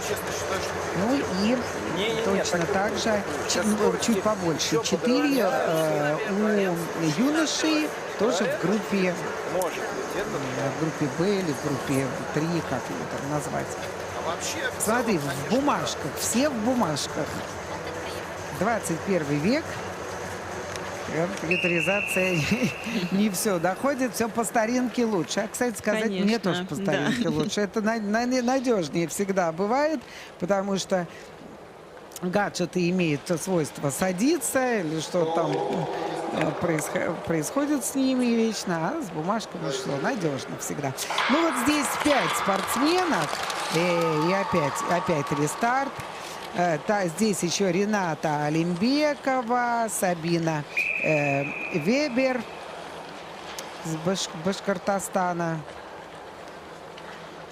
Так, вот девочка из Туркменистана.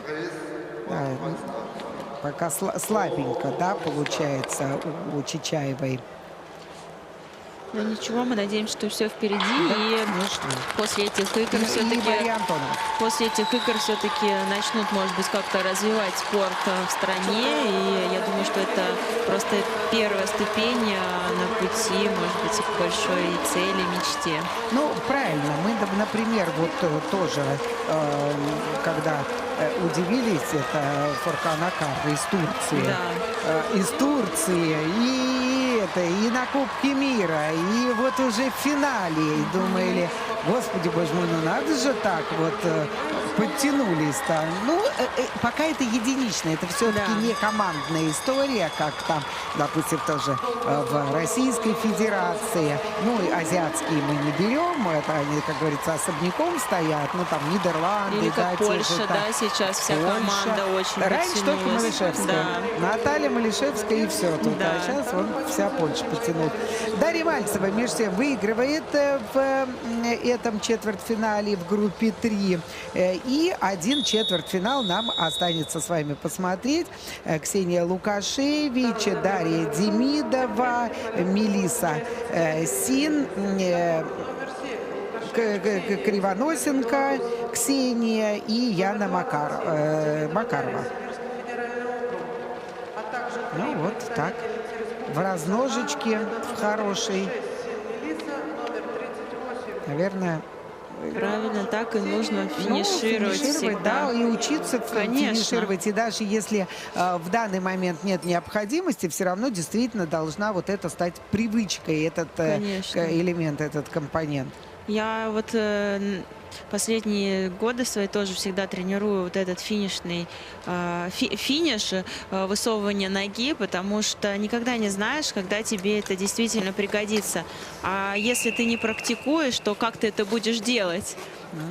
И всегда я вспоминаю, ребята на меня всегда на тренировке ругались, что я портила лед, потому что царапала его на финише. Ну, лучше так, конечно, безусловно. Ну, а потом я хочу сказать, вот мы же несколько раз видели уже в таком на совсем высоком уровне, да, как будто бы, да, вот лидер, и ничего вроде бы ничего такого не происходит. И вдруг вылезает этот конек.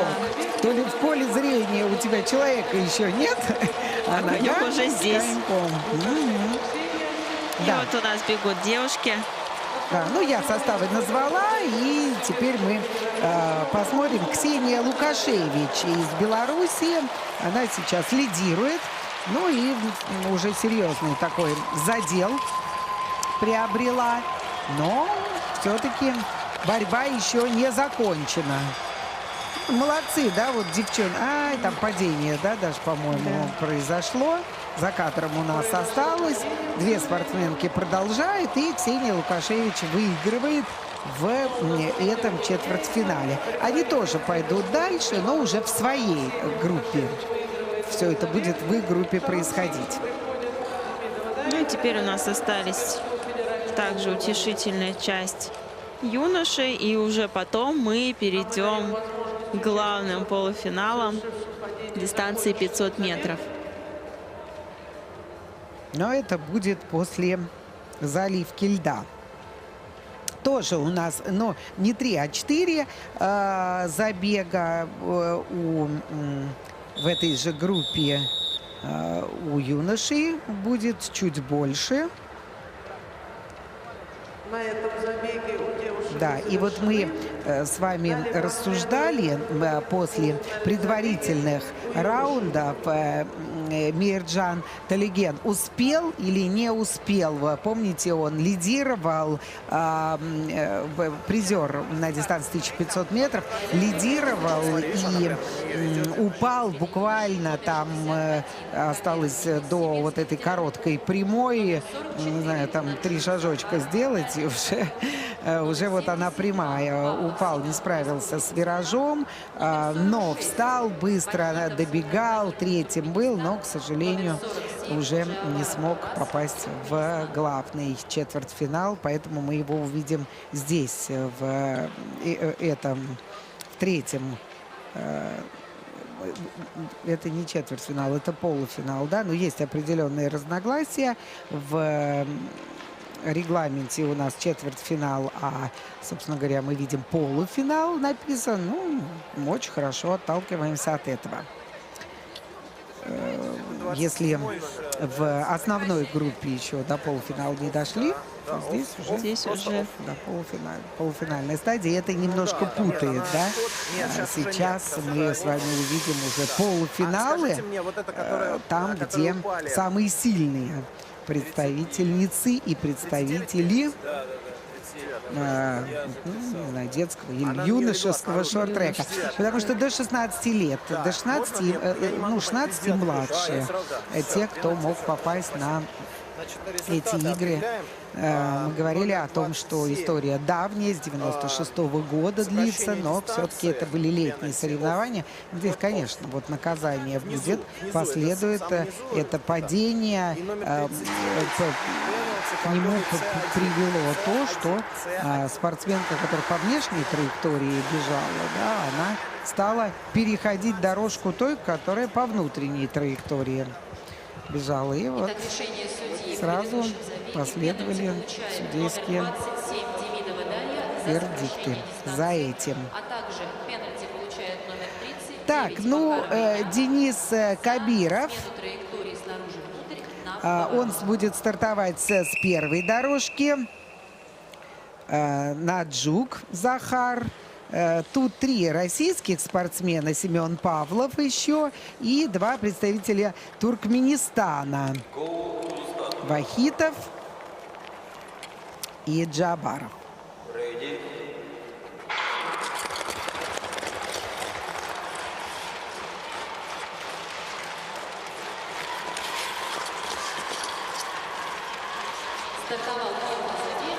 Ну вот стартовал первый полуфинал из 4 возможных в так называемой группе 3.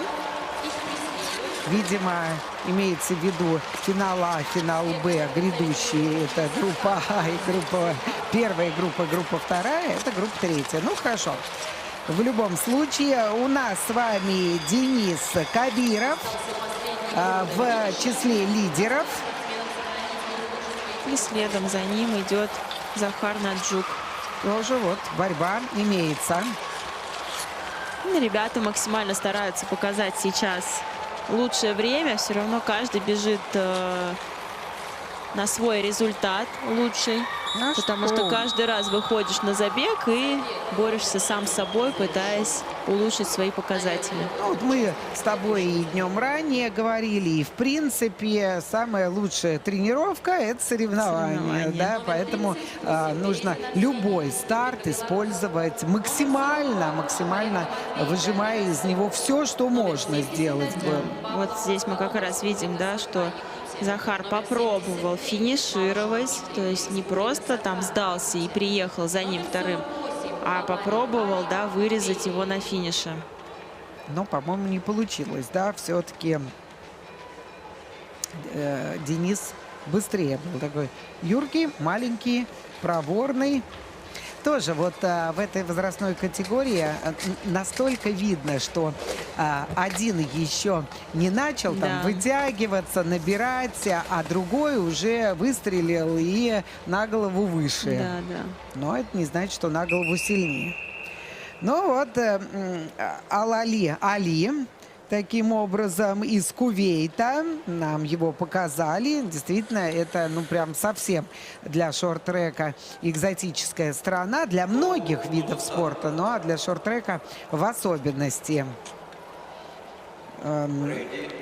Арсений Березин будет стартовать, или уже стартовал. Это опять рестарт. Рестарт, все судьям не нравится. Надо с этим делом вообще заканчивать, с этими бесконечными рестартами. Ну, правда, когда действительно это оправдано, ну, там, я не знаю, там какое-то столкновение до первого поворота, ну, тогда действительно можно вернуть. А когда кому-то что-то не нравится, я вот даже не поняла, кому-то что не понравилось, почему вот этот рестарт произошел. Кстати сказать, вот я, когда летела комментировать церемонию открытия, то вот в столичном аэропорту как раз была сборная Кувейта, и я вспомнила этого паренька Алали. Для них это большая, мне кажется, радость приехать на такие соревнования и принять участие. Да еще и, извините, в холод собачий. Я помню, как в легкой атлетике некоторые эфиопские спортсмены, и кенийские, эфиопские, когда приезжали, есть такой турнир с хорошими традициями уже, длинными, «Русская зима». Вот когда я видела, встречала их в аэропорту, когда они выходили и снег трогали, да, что вот снег. И один из, ну, для шорт-трека, зрителям шорт-трека ничего не скажет, там для легкоатлетической публики фамилии что-то говорят. Вот один из серьезных таких спортсменов, вот он сказал в интервью, что я знал, меня предупреждали, что будет холодно, но что бывает вообще так холодно, что в принципе в мире бывает так холодно. Он говорит, я не подозревал, хотя, но это условно, да, действительно, может, тогда было там, не знаю, там минус 12, все-таки это не сибирские холода. Да. Ну, завершился у нас следующий полуфинал. И Арсений Березин, да? Да, Арсений Березин. Матвей Шапаренко. Вот нам показывают Али Алали. В любом случае, хотя бы тоже вот правда удивительно, где, с кем и как тренируются. Набрать, вот представляешь себе в Кувейте, сказать, я приглашаю вас в шорт-трек. Представляешь? Да, это налеты в удивительно. шорт-трек. Молодцы. Ну и вот, конечно, спортсмена с нашлемником 50. Очень нам жалко его. К сожалению, да, падение не позволило Талигену пройти в тот четвертьфинал, где он и должен быть по определению. Конечно, он здесь сильнейший в любом случае, но, видите ли, сильнейший не в той группе, к сожалению, увы и ах. Ну, что делать? Так оно тоже бывает. Я напомню, что он завоевал днем ранее серебряную награду на дистанции 1500 метров. И только совершенно досаднейшее падение не позволило ему попытаться сделать то же самое здесь. Ну вот мы видим, когда он уехал, разница вообще. да, от своих соперников. Спокойно, Оцените разницу. Ну, хотя бы, да, знаешь, с самим собой побороться, потому что на 500-ке время, оно значимо. Если все-таки в шорт-треке это условно, да, ну, особенно 1500. Но мы же Да. видим, как начинают, да, и на этапах Кубка мира просто стоя, да. И, конечно, есть мировые рекорды, все это есть, но на крупных соревнованиях это вообще, по-моему, фактор не только второй, а какой-нибудь 10-й, то все-таки 500-метровая дистанция, она как бы по-другому, да, с этой, господи, боже мой, Еще и тут поспотыкался.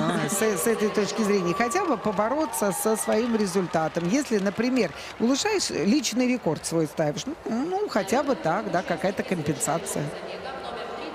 Помню всегда, когда выходила на старт, и если где-то что-то у меня были косяки, и вот приходилось бежать вот такие утешительные забеги, то тренер всегда ставил передо мной задачу максимально показать, во-первых, техническое катание, и, во-вторых, да, постараться показать свой максимальный результат, который ты можешь сделать сам.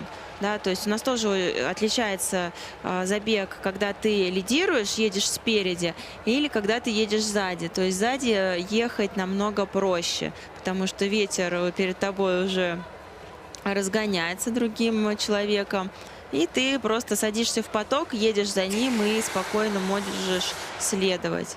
Вот всегда, когда кто-то из наших спортсменов выходит вперед, а у нас, например, Екатерина Ефременкова, она любит вот эту, как я ее называю, тактику открытого боя, да, там, не мудрствуя ничего. Всегда тревожно, потому что разрезаешь поток, разрезаешь воздух, естественно, тяжелее первому всегда. Оно тяжелее и физически, и психологически, потому что когда ты видишь впереди ноги и как бы думаешь только о том, что вот у тебя хорошая сейчас атакующая позиция, да, то сил остается в любом случае больше.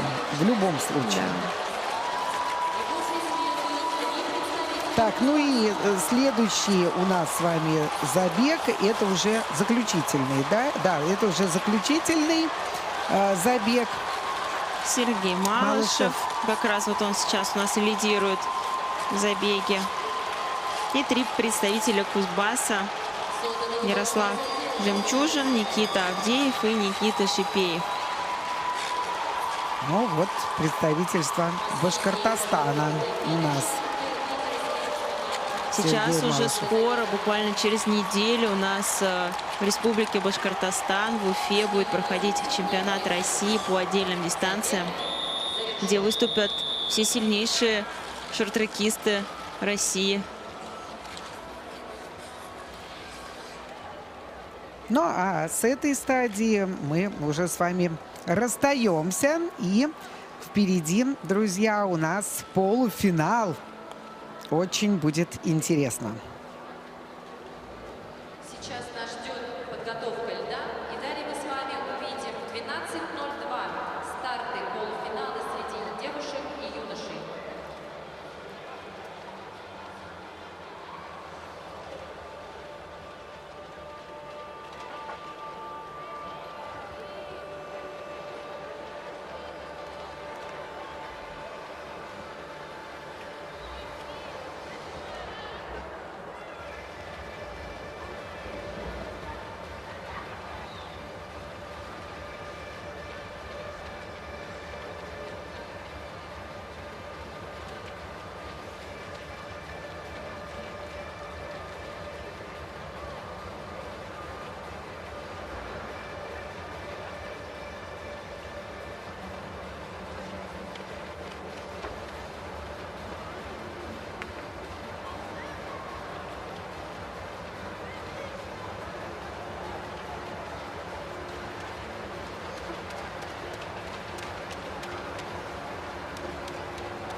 2 минуты до старта.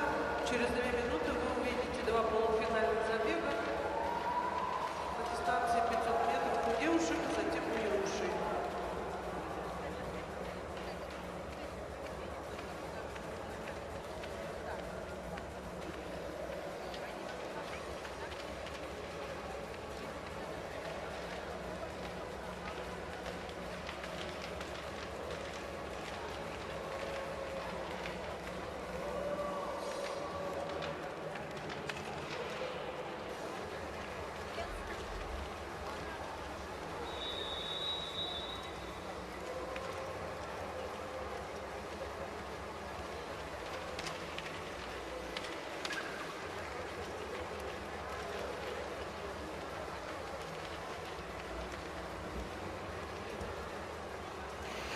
Ну что, друзья, интереснейшая полуфинальная стадия, и тут можно поставить некий знак равно с финалом. Другое дело, что только лучшие из лучших, а 2 полуфинала, лучшие из лучших попадут в финал А. Формула выхода 2 плюс 1 спортсменка, то есть 1 согласно третьему приходу и по времени. 2 спортсменки из каждого 2 полуфиналов гарантированно попадут в главный финал соревнований. Он будет чуть позже, и там будет разыгран комплект наград. Ну вот Ксения Прибытова, нам ее показали. Она с первой дорожки стартует в первом полуфинале, что действительно очень важно. И у нее уже есть награда серебряная на дистанции 1500 метров. Теперь, конечно, каждый хочет привести самую большую коллекцию наград к своим родным, да? Одной медалькой позвенеть не получится, 2 уже нормально, а 3 уж какой перезвон. Да, это, там да? еще и эстафеты. Да, Поэтому... да, все есть. Здесь Сюзанна Халко, так, Дарья...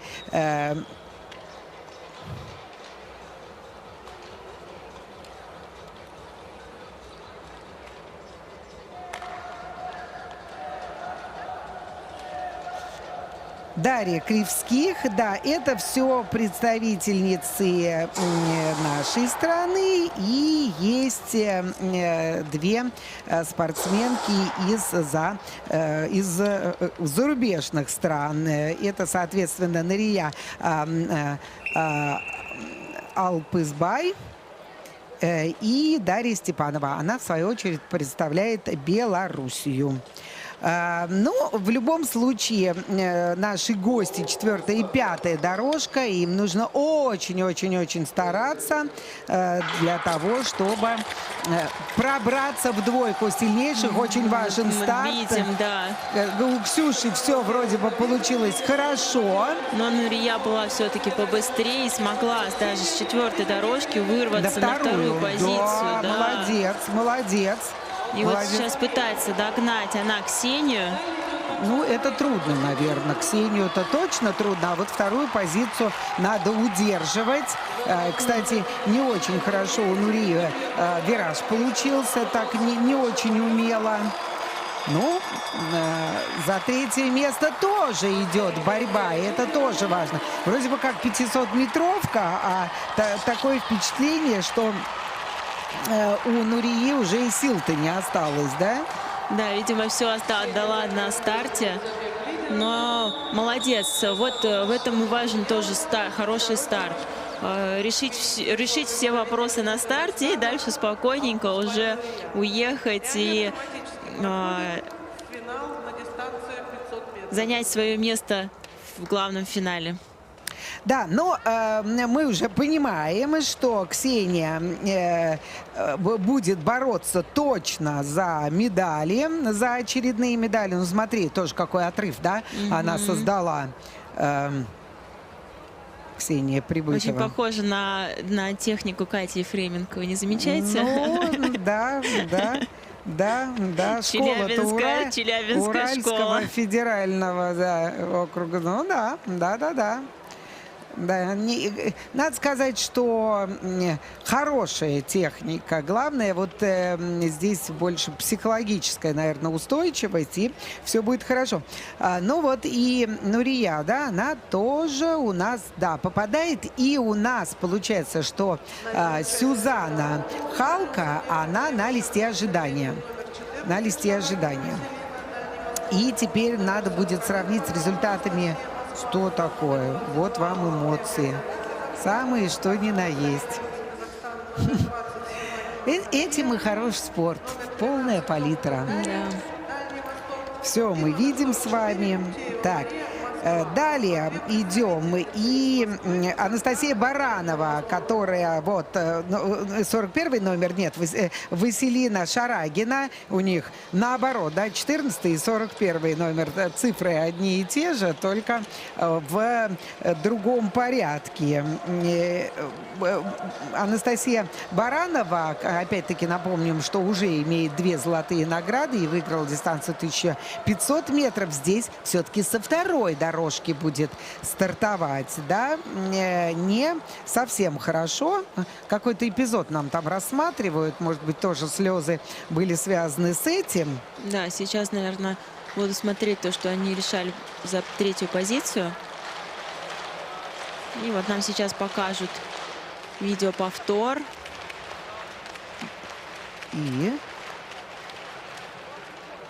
И ничего нам не показали. Во всяком случае, особо нарушений никаких не было. Вот, в этом эпизоде точно не было никаких нарушений. Сейчас посмотрим. Нет, какие-то вердикты выносятся. Да, и сейчас в втором забеге у нас будет 6 участниц представлять на 500 метров. Это Кошмар, очень много народу. Да, это очень много. И вот здесь, естественно, вон, видишь, распределяются, пытаются. Анастасия Баранова руки выставила вправо-влево, чтобы воздуха иметь. И у нас будет рестарт. Василина Шарагина вроде бы получше стартовала, и она сейчас досадует, почему вдруг рестарт, почему нужно возвращаться. Так, Айзада Алтынбек, соответственно, 2 представительницы сборной Казахстана, как и Софья Симакова, она рядышком совсем с Айзадой стоит, Дарья Тавкан и москвичка Мария Бухтеева. Ой, Настю затолкали на старте. И сейчас нужно разгоняться. Ну, надо вот теперь надо сделать невероятное, да, но она на 3-й сейчас позиции, Вот она Анастасия сейчас Баранова, да, уже поменяла. Да. Уже позиция номер 2. И преследует Василину Шарагину и будет пытаться, я думаю, атаковать ее. Нужно атаковать, да, нужно занимать свою позицию. Дорожку, нам нужна лучшая дорожка в финале. Софья Симакова. Ой, представительницы сборной Казахстана не смогли разобраться, кто должен быть впереди. Столкнулись, падений не было. Но 3-я Софья Симакова. 2 наших спортсменки уже понятно, что они. Василина Шарагина вышла, как Анастасия Баранова. И Софья Симакова. Надо дождаться результатов и понимать, кто еще будет тем самым счастливчиком, который доберется в финал А. Мы увидим с вами 5-ку в финале А, соответственно, и 5 спортсменок в финале Б. Но в Б не разыгрываются награды. Там была определенная... Нет, это уже финиш нам показали. Была определенная стычка между соперницами из одной страны, из Казахстана. Ну, это ранний эпизод. Вот мы видим, что дают наставления перед стартом. Правильно делают. Сейчас юноши. Такая же стадия. У них будет Софья Симакова. Она попадает потому что она из 50, а Да. в первом забеге не было из 50 секунд. Ну и участники первого полуфинала мужчины. Александр Симаков, москвич, стартует с первой дорожки, но, видите, не все так быстро и гладко пошло, так как хотелось бы. Дорожка иногда бывает первая, но со стартом, если не... Ой, падение! Ну, вроде бы нет никаких рестартов, бегут дальше. И Александр Симакин у нас лидирует. Эмиль Рухов, Никита Черняев, Марк Анкудинов, да, И Санжар Бекиржан. Киржан. Вот сейчас атакует у нас Никита Черняев. И кто же на финише будет Вот, впереди? мне кажется, даже Черняев, не знаю, трудно сказать. Сейчас трудно буду сказать. смотреть, Буду да. смотреть, да. Александр Симакин у нас выигрывает, это точно. Претендент на награды. И там даже со вторым номером еще не так ясно, а уж тем более с третьим. Проходит номер 20 Симакова София. Вот нам показывают близко коньки, да. Видим, что есть защита. То есть в шорт-треке очень важно, да, чтобы была защита, были комбинезоны с защитой, голени были защищены. Рухнул Эмиль Рухов, к сожалению. Как и вчера, к сожалению. Номер 37. Но у него будет еще возможность на 1000 метров завтра показать себя, собраться, сделать выводы. Ну, Александр Симакин точно таким же жестом, да, как и вчера. Так, вроде бы он успокаивает, что ли, себя. Ну, правильно, действительно, не время расплескивать. Вот, Елизавета, пожевывающая жвачку. Судьи объясняют, да, кого, что, почему, за что. Да, ну, не финишировал просто Эмиль. Не финишировал. 46-437 у Марка, он третий. Вот, и это время надо запомнить, чтобы нам понять и следующий забег. Данила Щербенко с первой дорожки будет стартовать, и Андрей Петров, который совершенно справедливо попадает в фокус наших телекамер, поскольку действительно он силит. Не самый хороший старт, но по дистанции совершенно... Ага, так, фальстарт. Так, Даниил Бычков, Алиби Алимгиреев и Мадьяр Мадихов.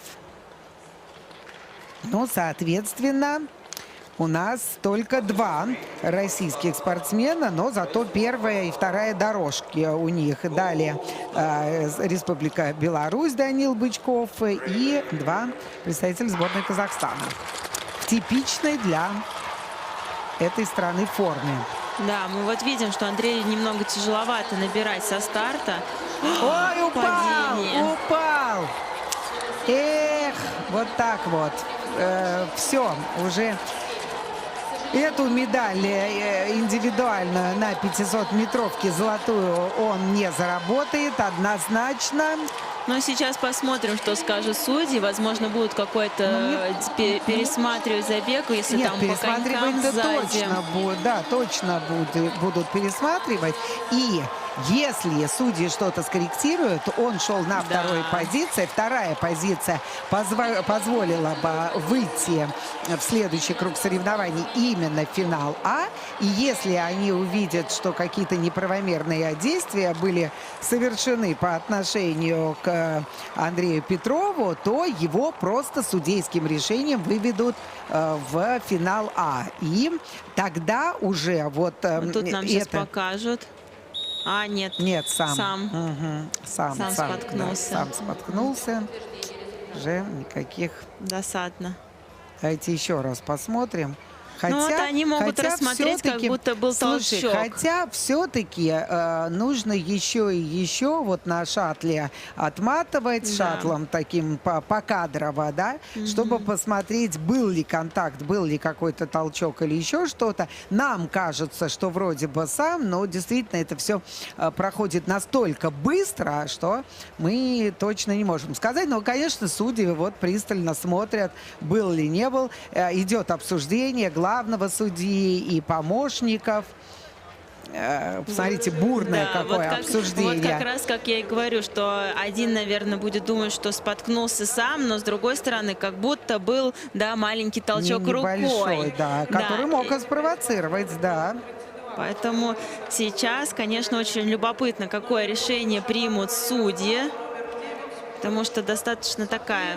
Там как раз, по-моему, вот Данил Бычков, да, белорусский спортсмен, по-моему, он, да, Но чуть-чуть дотрагивался. мне кажется, я бы, наверное, бы не трогала бы никого, оставила бы как есть, потому что все-таки, да, ну, споткнулся, и такого его явного толчка, который мог Ну быть, да, его не было. Ну да. Но тут уже, да, сейчас будем смотреть. Потом контакт чуть-чуть рукой был, Чуть-чуть но был. потом была пауза, и потом было падение уже.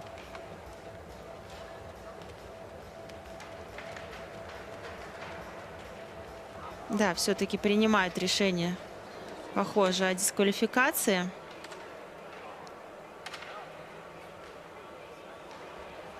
Ну, не знаю, трудное решение Да. для них, очень трудное сейчас. Вроде бы уже понятно, что две медали есть, и на судьи это тоже влияет в любом случае. И вот у нас пока решение принимают. Девушки уже готовятся к старту. Это группа Утешительная, 2, да? группа.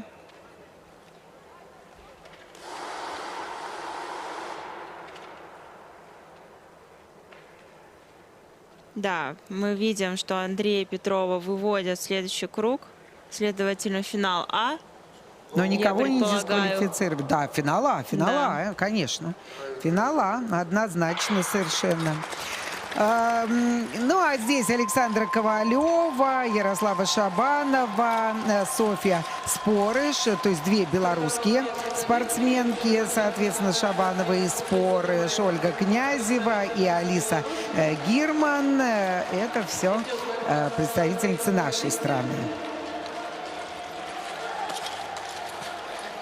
Ну, мы тоже много говорили и на летних соревнованиях, что вроде бы это игры азиатские, дети Азии, но тем не менее есть приглашенные команды, такие как сборная Москвы или команда Белоруссии.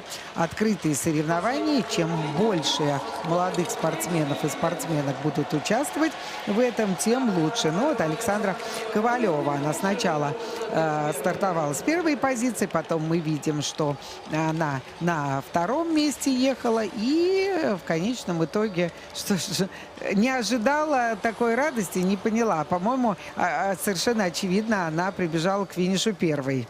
Почему вдруг такая реакция? Каждый раз пытаюсь вспомнить себя на забегах и не могу вспомнить какой-то такой прям яркой эмоции после финиша. Вот когда смотрю, там как все кричат, еще как-то жестикулируют. Не могу вот вспомнить.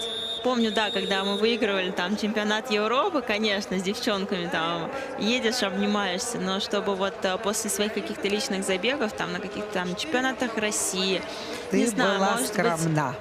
быть, возможно. Вот скюлтинг всегда у нее. Даже забег, когда выигрывает, такое вот характерное движение кулачком. Да, да. Вот. Так что так. Вот эти, конечно, эмоции после финиша, они непередаваемые. вот сколько пытаешься найти вообще в целом эмоции, те, которые ты испытываешь на ледовой арене и в жизни, они очень сильно отличаются. Даже ту же концентрацию ты нигде не можешь поймать, как на льду. То есть, когда ты выходишь на ледовую дорожку, ты настолько максимально сконцентрирован, что ты не слышишь никого. Ты погружаешься в себя и в свои мысли, в свою голову и готов показывать максимальный результат. И вот сколько переношу на обычную жизнь, нет, такой концентрации очень сложно добиться. Конечно, конечно, да. Это все удел спортсменов, да.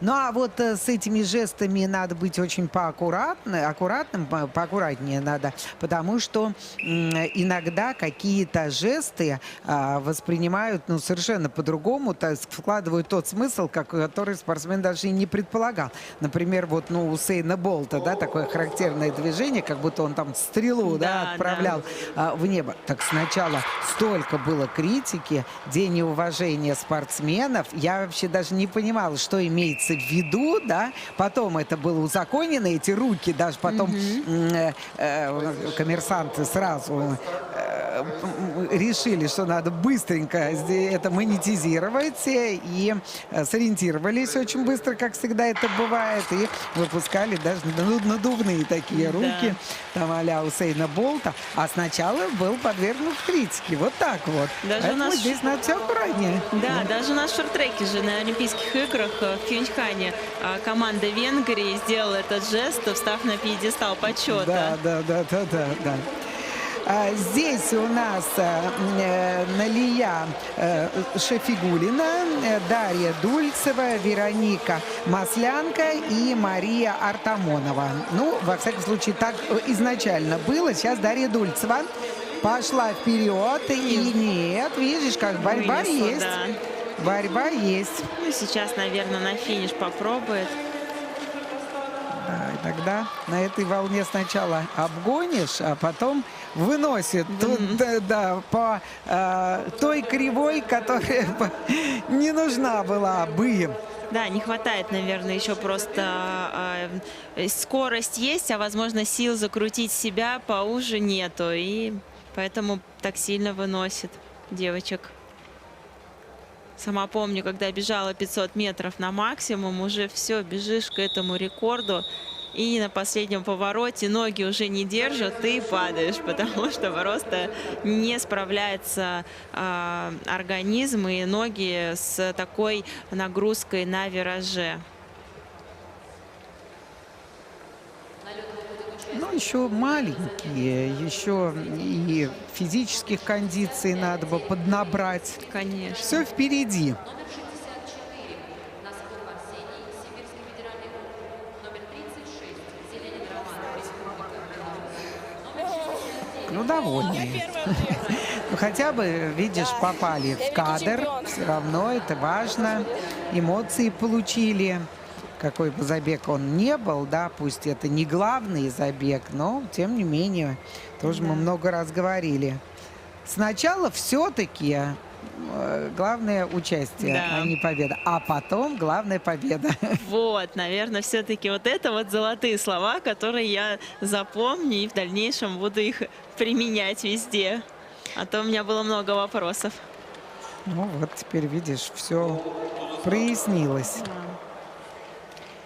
Ну, Кирилл Терехов будет стартовать с первой дорожки.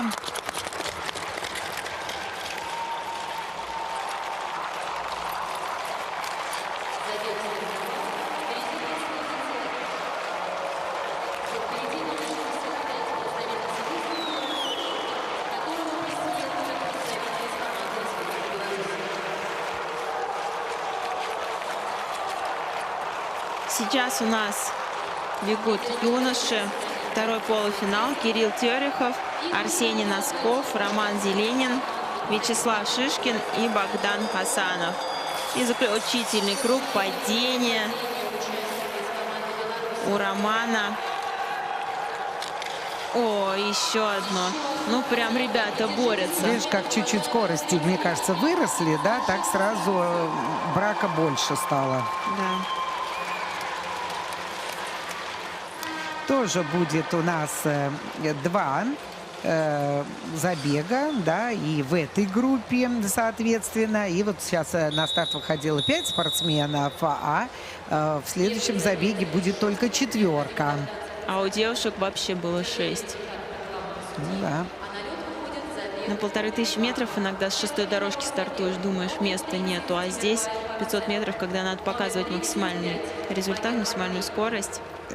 Да, получилось, что вот на руку сначала белорусского спортсмена наткнуло, ой, сколько падений, да, но здесь вот сам, по-моему, Арсений Носков уже сам. А там... Не было места, Ох ты, да, но Господи. не было места, конечно. Ну, думал, что прокатит, Да. но Да, пролезет, прокатит. Пролезет. Сейчас еще и, ко всему прочему, и не доехал, и пенальти, наверное, получит. Ну, здесь бы надо судьям покороче, да. А вот то, что касается спортсмена из Белоруссии, это Роман Зеленин, да, он немножко ручку-то, конечно, выставил, да, и рукой своей помешал. Но другое дело, не всегда вот этот жест движение рукой не всегда карается судьями по одной простой причине. Он должен быть оправдан. Если Да. это на вираже, и у тебя нет другого варианта, кроме как поддержать себя, да, рукой. Если ты своей рукой придерживаешь кого-то, не все, судьи оставили так, как есть, кого-то из соперников, то это не задержка, да.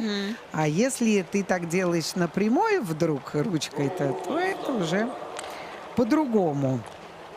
Арсен Тимермаев, российский спортсмен, еще одно представительство сборной Белоруссии. Это Матвей Магер, Семен Калягин и Владислав Волков. Ну и вот как...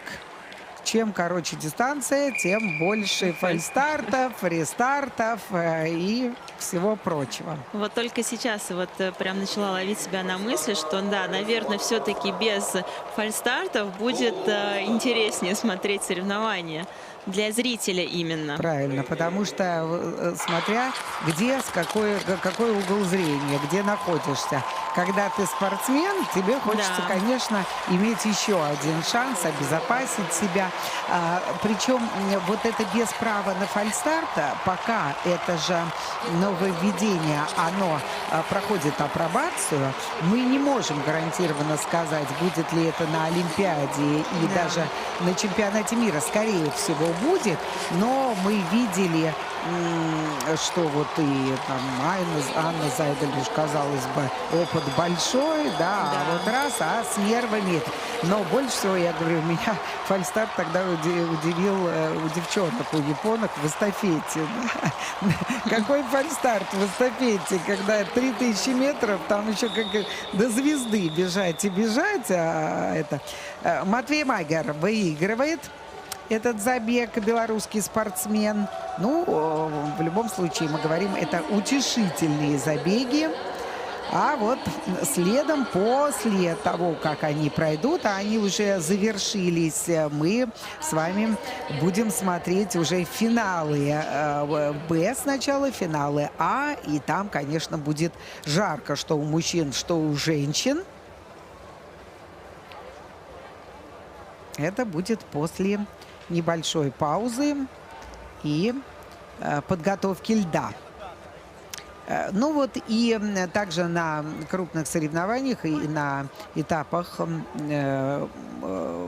кубковых также сокращены эти паузы для подготовки льда. И иногда вот прям вот забег за забегом уже видно, в каком состоянии лед, а машина не может выехать. Здесь у нас подготовка и к самому интересному через несколько минут.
Ну что, друзья, второй розыгрыш индивидуальных комплектов наград. Да, был днем ранее розыгрыш на дистанции 1500 метров, и обладателей мы знаем, и у юношей, и у девушек соответственно. Ну и теперь с финала «Б» мы по традиции начинаем на дистанции 500 метров. Да, конечно же, там не будут разыграны награды. Высшее место, которое можно добыть, это 6-е, но все равно, если исходить из того, что это только начинается, только спортсменки делают шаг во взрослую и даже не во взрослую еще, в спортивную карьеру, это даже видишь, получают удовольствие. Дарья Тавкан что-то там себе напевает. Вот все это опыт. Да. И это очень важно. Неважно, есть медали, нет медали, финал А или финал Б. Ты в любом случае в десятке сильнейших сейчас на этих международных соревнованиях, и это очень-очень хорошо. Итак, финал Б у нас выглядит таким образом, что Айзада Алтынбек будет с первой дорожки стартовать. Тут не будет представления, да, такого вот типичного, потому что финал А, он уже будет нам представлен прям поименно. Каждую спортсменку мы с вами рассмотрим. Кстати, вот тебе больше нравилось, когда представление было старое, когда надо было снимать шлемы, или представление новое, которое за пределами ледовой дорожки? Вот как сейчас сделали, сейчас намного удобнее, потому что ты хочешь уже подготовиться к старту, уже когда ты встаешь на стартовую линию, хочешь максимально уже быть сконцентрированным и готовым. А вот это, когда ты стоишь перед стартовой линией, снимаешь шлем, потом его кое-как надеваешь, у тебя где-то волосы путаются, ты не можешь нормально собраться, и, конечно, это тебя отвлекает лишний раз. Сейчас сделали максимально все удобно. Да, ну а вот если брать со стороны зрителей, всегда красиво увидеть без очков, без шлема. Да. Кстати, вот я смотрю, у них мало у кого есть очки. Почему? Это же тоже очень важно, чтобы ничего не попадало, да, не дай бог вот эти вот осколочки со льда и так далее. В правилах не прописано, что это обязательная атрибутика экипировки, поэтому каждый носит как ему удобно. В детском возрасте обычно ты не задумываешься об этом, что это тебе так надо, наверное, потому что скорости все-таки не такие большие, и ты на этом особо как-то не концентрируешься. Когда ты уже, конечно, переходишь на взрослый уровень, там и скорости больше, и ветер в глаза сильный, поэтому, да, хочется себя максимально обезопасить. Я, например, даже в качестве безопасности считаю, что очки нужно надевать. Нужны, конечно.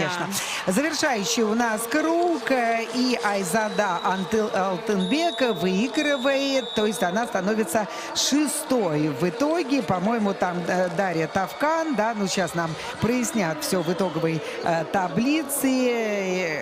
Еще и Дарья Кревских выступала, и Сюзанна Халко, и Дарья Степанова. Вот такой был изначально состав, но победительница тут очевидно совершенно, не нужно даже трудиться специалистам фото-финиша. Гигантские совершенно разрывы расстояния. А вот кто номер 2, как раз и шла борьба. Или Сюзанна Халко, по-моему, да?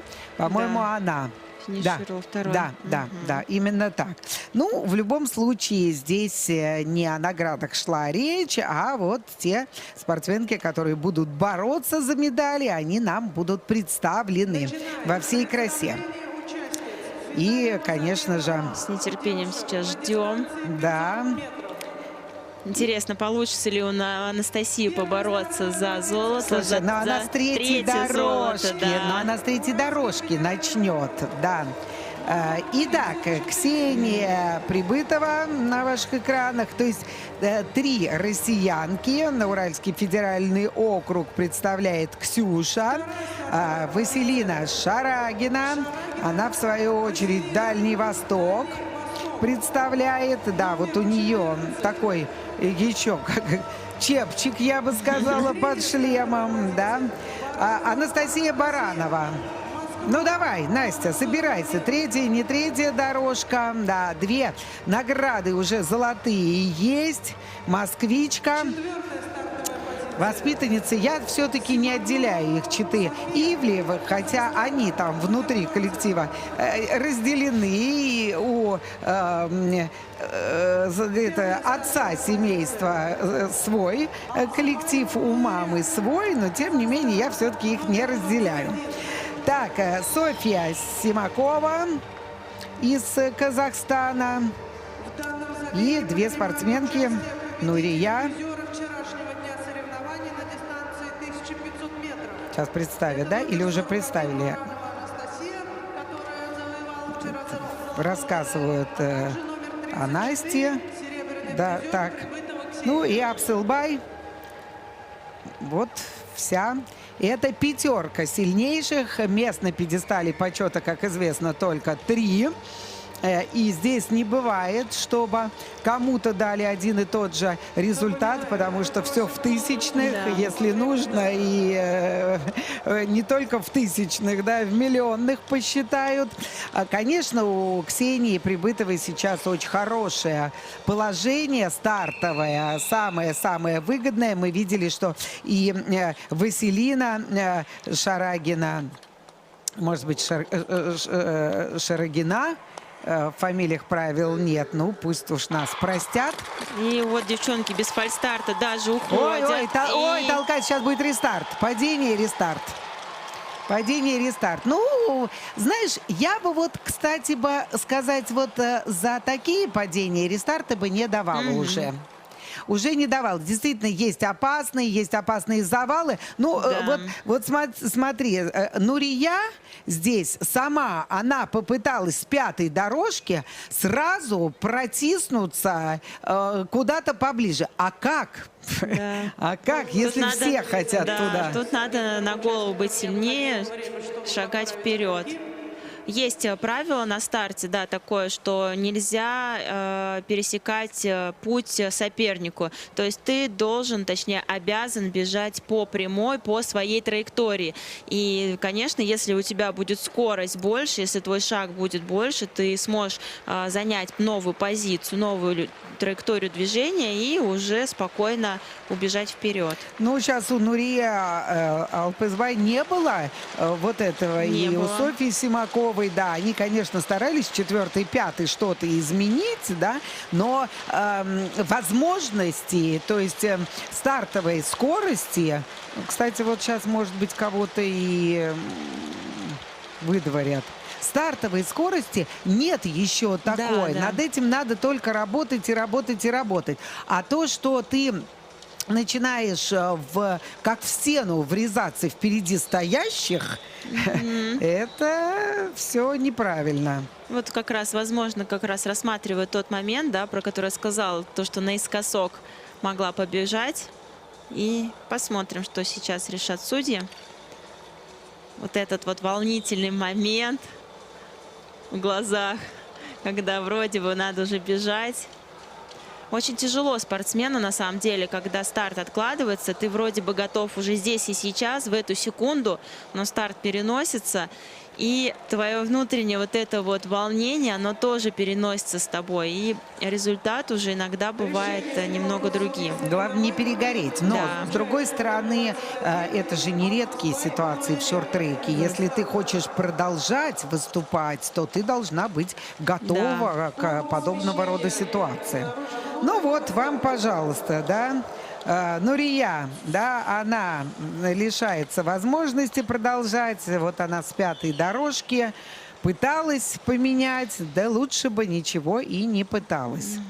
Сейчас бы девочкам бы курточки да, надеть быстренько. Плачет, жалко, конечно.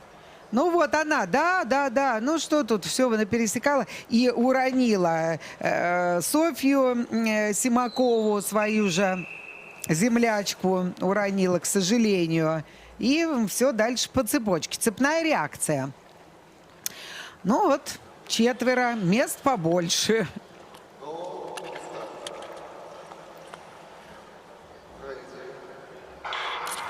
Ну и стартанули девушки. Настя прям что-то все на старте никак не может собраться. Главное, Ну, главное теперь собраться смотрим. на финише. Да. Так, Ксения Прибытова у нас сейчас удаляется от всех. Настя принимает атаку. Да, уже переходит там на вторую, да, позицию. Ну, может быть, Да. хватит. Еще 2 круга до финиша. И, Хорошо может быть, догоняет. хватит. Она на ходу, Да, ход да. хороший. Но Ксюша прекрасно понимает, какова ее соперница. И чуть-чуть прям до финиша остается. Ну что, сможет или нет? Нет. Теперь серебро. Теперь серебро, а Ксения Прибытова, смотрите, Забрала как она свое раз золото. поменялись Да. местами. Да, обменялись. Ну что, тоже так справедливо. У Ксюши была серебряная награда на дистанции 1500 метров, у Насти золото. Теперь обмен. Обмен. Да, при том, что вчера получилось так, что Настя буквально на финише забрала вот это вот свое золото. Поэтому Ксюша сегодня отыгралась и забрала свое. Молодцы, девчонки, поздравляем всех. Да, ну просто чуть-чуть поправее. Все-таки Анастасия Баранова начинала с третьей дорожки. Да. Первая, вторая еще как-то, а первая, третья уже далековато друг от друга. Молодцы. И теперь такое же испытание для мужчин. Вот, попадает в тренерские объятия. Всегда приятные моменты триумфа. Да, вот так выглядит тройка сильнейших. И Василина Шарагина становится бронзовым призером. Вот первую медаль завоевывает, да, ну индивидуальную здесь. Финал Б также сначала у мужчин. И также с высшее шестое место будет разыгрываться. Здесь 3 казахских спортсмена. Вот так вот. Марк Анкудинов, москвич. Эмиль Рухов, Башкортостан. И между ними 3 шорт-киста из Казахстана.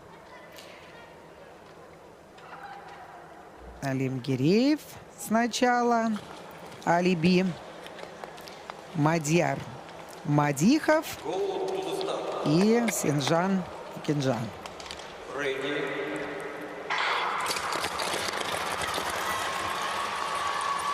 Вот борьба даже за бровочку. Так. Пытаются разогнаться. И не рискнул. Молодец, что не полез, потому что все-таки было бы тогда нарушение правил. Сейчас я вот смотрю, пока россияне этим не пользуются, а, кстати, сказать надо бы, ну, сейчас объясню, о чем я хотел сказать. Вперед вышли именно спортсмены сборной Казахстана и Алиби. Алимгиреев чуть впереди, да? Да. Он выигрывает. Что имеется в виду? Вот я первый раз это видела может быть, кто-то до этого пользовался, у Виктора Ана, как он подглядывает на ноги соперников между своих ног, да? Вот этот вот взгляд обычно это либо вправо, влево, да, вот вправо, влево головой, а между ног, ну вот российские спортсмены, ну, во всяком случае, не знаю, пользуются или нет, но очевидного такого взгляда, как у сборной Кореи, и вот сейчас, и у нынешней тоже вот этой плеяды, все время они между ног, да, смотрят, где коньки соперников. Да, я тоже это замечала, но сколько раз я вот пробовала... Это надо еще уметь. Да, это нужно уметь, потому что я вот сколько раз пробовала так посмотреть, кто у меня там едет, я сама чуть не оказывалась в борту, потому что пока ты там разберешься, наберешь все чиканьки, уже все убегут от тебя. Ну вот это надо уметь, это надо сразу, наверное, вот основу закладывать. Ну что, друзья, да, конечно же, Москва, Александр Семакин на ваших экранах. И первая дорожка, что, конечно, очень хорошо. Дальше Данила Щербенко. Он говорит, я с Дальнего Востока, мы не против. Дальше Никита Черняев, Башкортостан. Семену Елистратову привет. Там тренируются в его именном теперь. Хотел сказать манеже, нет, все-таки ледовая арена, зал, да. Так, Данил Бычков из Белоруссии и еще один москвич Андрей Петров. Но поскольку он добрался решением судейским, то, конечно же, он может только на с пятой дорожки начинать. У него не очень хороший старт, пока не обучен этому. Но по дистанции бежит хорошо. Другое дело, что если дистанция 1500 метров, конечно, пятая, не пятая дорожка, можно все отыграть, Да. можно догнать, перегнать 100 раз, а 500-метровая дистанция дает совсем скудные возможности на такие маневры. Посмотрим, что сейчас предпримет Андрей с пятой дорожки. Ну да, тут трудно. Может быть, в расчете на ошибки коллег. Все может быть. Ну вот, стартанули ребята. Ну вот Толи Ген у нас, который был серебряным призером на 1500 метров, он не попал, упал, поэтому не смог попасть потом вот в более высокие стадии. Ну а Владимир Панферов сделал фальстарт, так что в тройке сильнейших точно будут изменения. Так, Андрей у нас уже куда-то отвалился. Ну да. Упал, похоже. Ну, да. Да, трудно. И с таким стартом, и с пятой дороги все это, конечно, сделать сложно. Что тут Вот говорить? сейчас будет борьба за третье место. Ой-ой-ой, и по падению надо добегать Андрею. И надо добегать. И тогда ты третий. Тогда вот вам, пожалуйста. Это вот еще Александр Семакин. Да, это еще раз Выигрывает. показывает то, что когда ты падаешь в самом начале дистанции, нужно Вставай вставать. и беги. Да. Вставай и беги. Ну что, поздравляем Александра Семакина. Еще одно золото в Москву уезжает. Понятное дело. И, успел, интересно, Андрей Петров там? Нет, вот он там так спокойненько не по- катался, что, наверное, и вот, вряд ли. да, и вот сейчас от Елизаветы Ивлевой получит разбор полетов такой, что, как говорится, мама, не горюй. А это был для нее очень хороший бронзовый, конечно, не серебро, не золото, безусловно, но очень хороший бронзовый шанс был. Очень хороший. Соответственно, Данила Щербенко получает, вот видите, какие эмоции, серебряную награду, ну а Андрей Петров тоже получит, только получит от наставников. Нужно обязательно было. Какой, я говорю, шанс? Они упали, ты спокойно доезжаешь, и вот тебе... давайте, мы иногда говорим, что лавры Брэдбери не дают кому-то Да. покоя, да? А в данном случае надо бы вспомнить, что был такой Брэдбери, Конечно. что стал олимпийским чемпионом. Вот, смотрите, упали ребятки у нас. И Данил Бычков упал, и Никита Черняев. И пока бы они вставали, Андрей Петров прекрасно бы въехал на бронзовую ступеньку. Но сам не хотел. Никита Черняев получает пенальти, ко всему прочему. И, кстати сказать, тоже третий. Судьи пенальти получил получает Кто же четверть третий? Никита, А номер третий, как я 31, понимаю, Данил из Бычков. Встал он, доехал. За смену Да. траектории снаружи Да. внутрь на прямой. И вот что вот Андрей Петров, зачем упускать этих синиц-то? Ну все, теперь Зачем уже... журавли? Да. Ну, этот шанс. Это, по-моему, первая медаль, да, для Беларуси на этих соревнованиях в шорт-треке. Поздравляем их.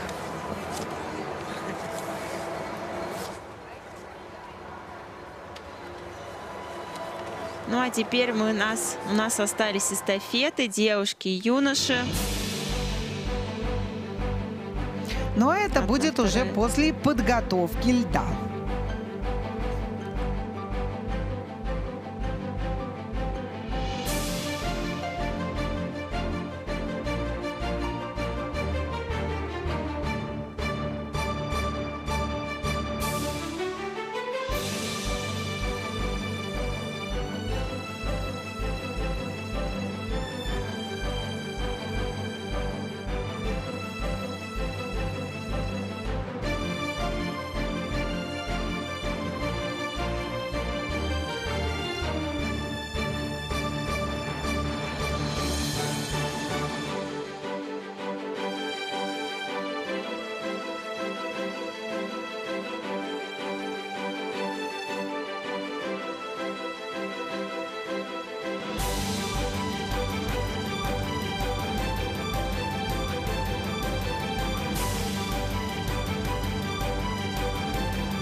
Итак, завершена подготовка льда, и через 6 минут вы увидите зрелищные забеги в эстафете 3000 метров. Эстафетные забеги предполагают нахождение на льду сразу 4 команд, в каждой команде по 4 человека. Первыми побегут девушки, за ними проследуют полуфинальные забеги у юношей.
Участники эстафетных команд приглашаются на лед.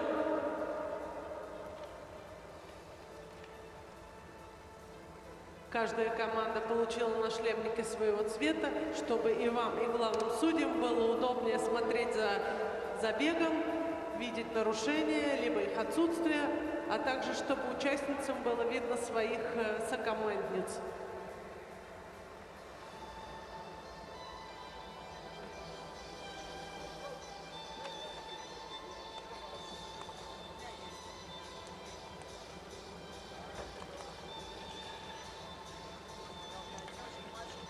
Эстафетные забеги на дистанции 3000 метров предполагают преодоление 27 кругов.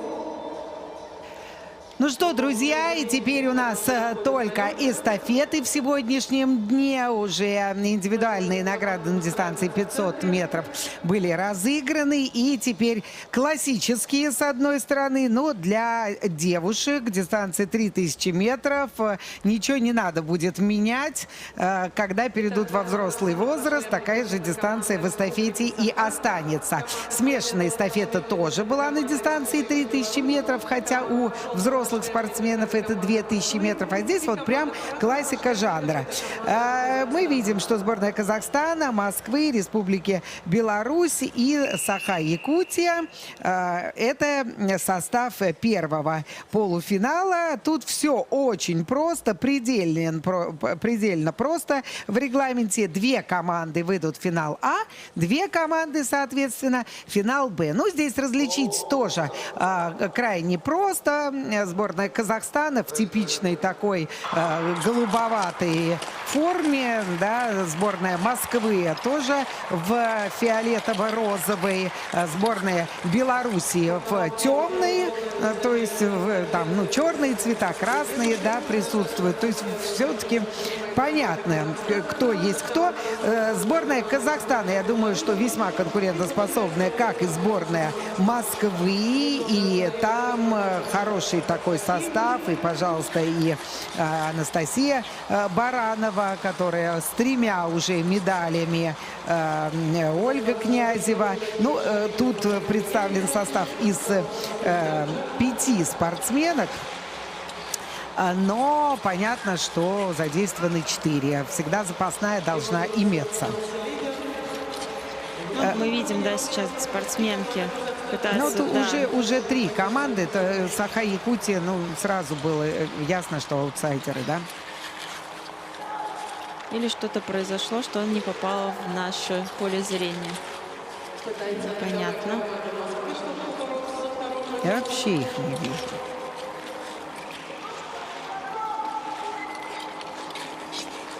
Так, ну, сборная Казахстана впереди. Далее сборная Беларуси, сборная Москвы. Пока Москва никак не может выйти на 2-ю позицию. Все пробуют пытаться, но пока у них это не получается сделать. Я и других, вот здесь вот других нашлемников вообще это не вижу. 4-ю команду? Ну да. Вот они сейчас, мне кажется, будут догонять как раз ее. Они где-то сзади не попадают в камеру. Синими, вот, да, вот синих, да, да. То есть они раз. круговые уже, круговые. Да, и мы видим, что Москва немножко отстает Да, от 1-й, 2-й позиции. Нас, кстати, удивило, что и сборная Казахстана, и сборная Белоруссии в одном забеге участвуют. Ну, таков жребий, таков жребий. Трудно сейчас, вот, москвичкам очень трудно. И сборная Казахстана, сильный состав, и сборная Белоруссии в том числе. Мы видим, как белорусские спортсменки очень хорошо тоже были достаточно мощно представлены. И даже вот сейчас команда догоняет. Ну и сборная Москвы активизировалась. Но все равно 3-я позиция ничего не даст. 3-я позиция — это только финал Б. Только финал Б, никакой другой. Вообще, вот я смотрю, шорт-трек в Казахстане прям, ну, если сборная Белоруссии еще, ну, особенно вот среди взрослых, пока еще не может пробиться, да, вот в топ, то сборная Казахстана молодцы. Но сначала ребята, я помню это удивление в 2014 году, когда 6-ми они были в эстафете на Олимпиаде. И думалось, ничего себе сборная Казахстана, причем доморощенные, да, то есть не собранные там по всему миру, не натурализованные, а именно свои. И сейчас действительно на этапе Кубка мира мы видим то Абзал Тамашгалиев, да, ну, в общем, то Денис Никиша, постоянно меняется. И девочки тоже подтянулись. Вы же, кстати, их тоже учили, выкатывали, да, я вместе с же ними как раз в том году тренировалась, Ну, да, вот. как раз, ну, я считаю, что, наверное, и большой вклад в подготовку внес, наверное, Андрей Иванович Максимов. Москвички. Да, 2-й позиции. Да. Да, то есть казахские ребята очень подтянулись, наверное, благодаря тому, что еще и, как повторюсь, Андрей Иванович работал с ними, и у меня была такая возможность тоже потренироваться с ними, как раз когда мне не было возможности тренироваться с командой в том году перед Олимпиадой, и в Москве не было таких условий, где бы я могла подготовиться хорошо к соревнованиям. Мне предложили, позвали и очень гостеприимно меня приняли, чему я очень сильно рада и благодарна, потому что я не ожидала, что люди настолько могут откликнуться на твою вот помощь. И то есть, да, казахи — это максимально доброжелательный народ, и большое им спасибо, что помогли тогда. Да, но сборная Москвы финишировала первой, сборная Казахстана на второй позиции, то есть и те, и другие попадают в финал А. Финал А сегодня, и мы также увидим розыгрыш. Тогда, видишь, москвички, оказывается, хитромудро Да. просто, не стали никуда выделяться. Мне кажется, что финишером была именно Анастасия Настя. Баранова, да, Мгм. вроде бы так.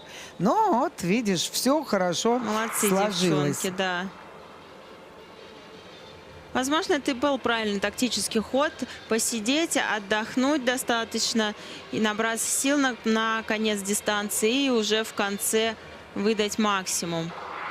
Но, конечно, скажу, что достаточно волнительный вот этот момент, когда ты находишься не на позиции проходной, то, конечно, во время дистанции нервишки шалят, и хочется чем раньше выйти на позицию лидирующую, тем лучше. Потому что помню, когда мы сами бегали и находишься на этой 4-й позиции, остается 10 кругов до финиша, вроде бы еще одна смена, да, но уже волнительно думаешь, а получится ли?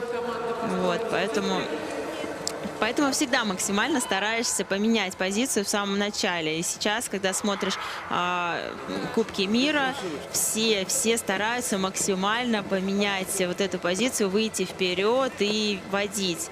Да, у нас, конечно, было очень много таких моментов, что мы, к сожалению, мы не научились водить дистанцию, эстафету спереди на быстрой скорости, как делают это голландки. Вот. Но, надеюсь, наше подрастающее поколение сможет это сделать и будет бегать по рекордам.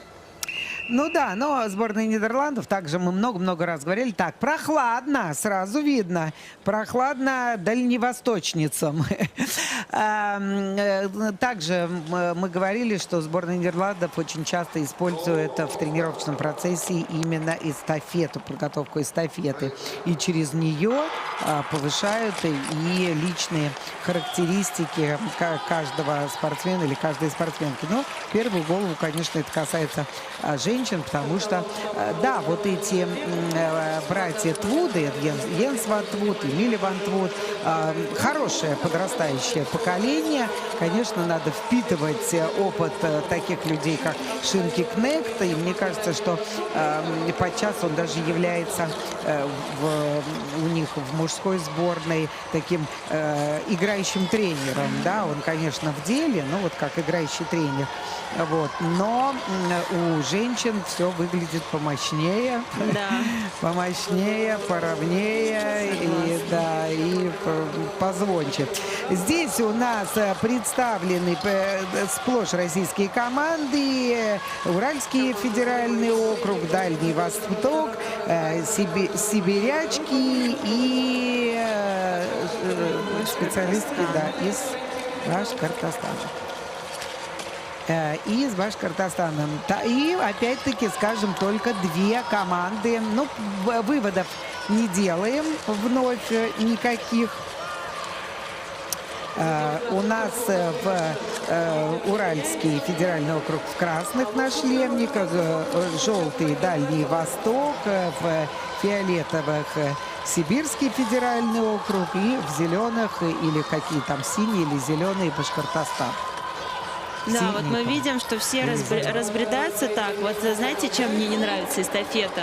Тем, что когда Так. происходит вот это вот распределение по всей дорожке, то камера вот не может взять всех, и приходится вот эта вот путаница начинается, ты не понимаешь, кто, где едет, что, куда. И, наверное, вот это, наверное, самый такой большой минус эстафеты. Но здесь Урал рулит. Да, Да. пока что, да, лидирует. Ну, они уже далеко, да, но все равно далеко-недалеко, 15 кругов до финиша, еще бежать и бежать. Как мы видели в предыдущем забеге, москвички у нас тоже за 10 кругов до финиша еще были где-то сзади, а потом оказались на первой позиции. Сибирячки с дальневосточницами там зарубились. Вот Башкортостан почему-то у нас там в аутсайдерах, как я понимаю. А вот две команды — это преследовательницы. И там идет борьба, да. Вторая позиция очень-очень важна, очень важна. Вторая позиция — это финал А третья — это финал Б. Ну, невозмутимо у нас спортсменки из Уральского федерального округа уже, посмотри, они на полкруга, да, и они, по-моему, сейчас даже догонят Башкортостан.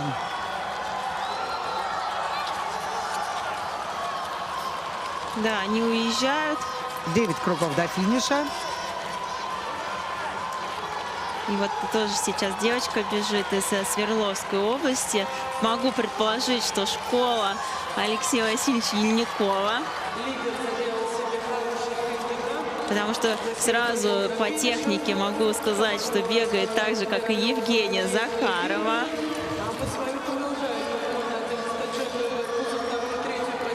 Ну, а финишером, наверное, будет Ксения Прибытова. Да, скорее я думаю, всего. что да, она проявила себя сегодня с наилучшей стороны на 500-метровке. Я думаю, что это так. Ну Так, вот девчонки это за вторую позицию, за вторую.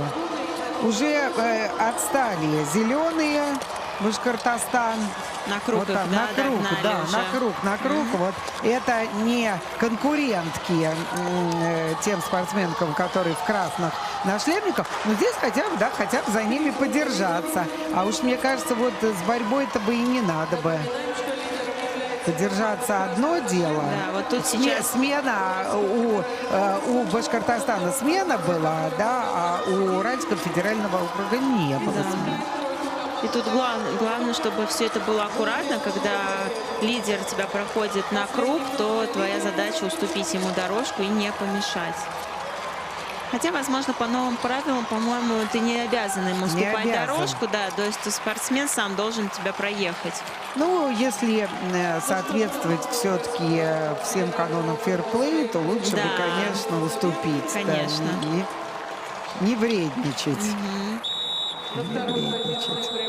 Ну что, с женским разрядом уже как бы понятно. Все прояснилось.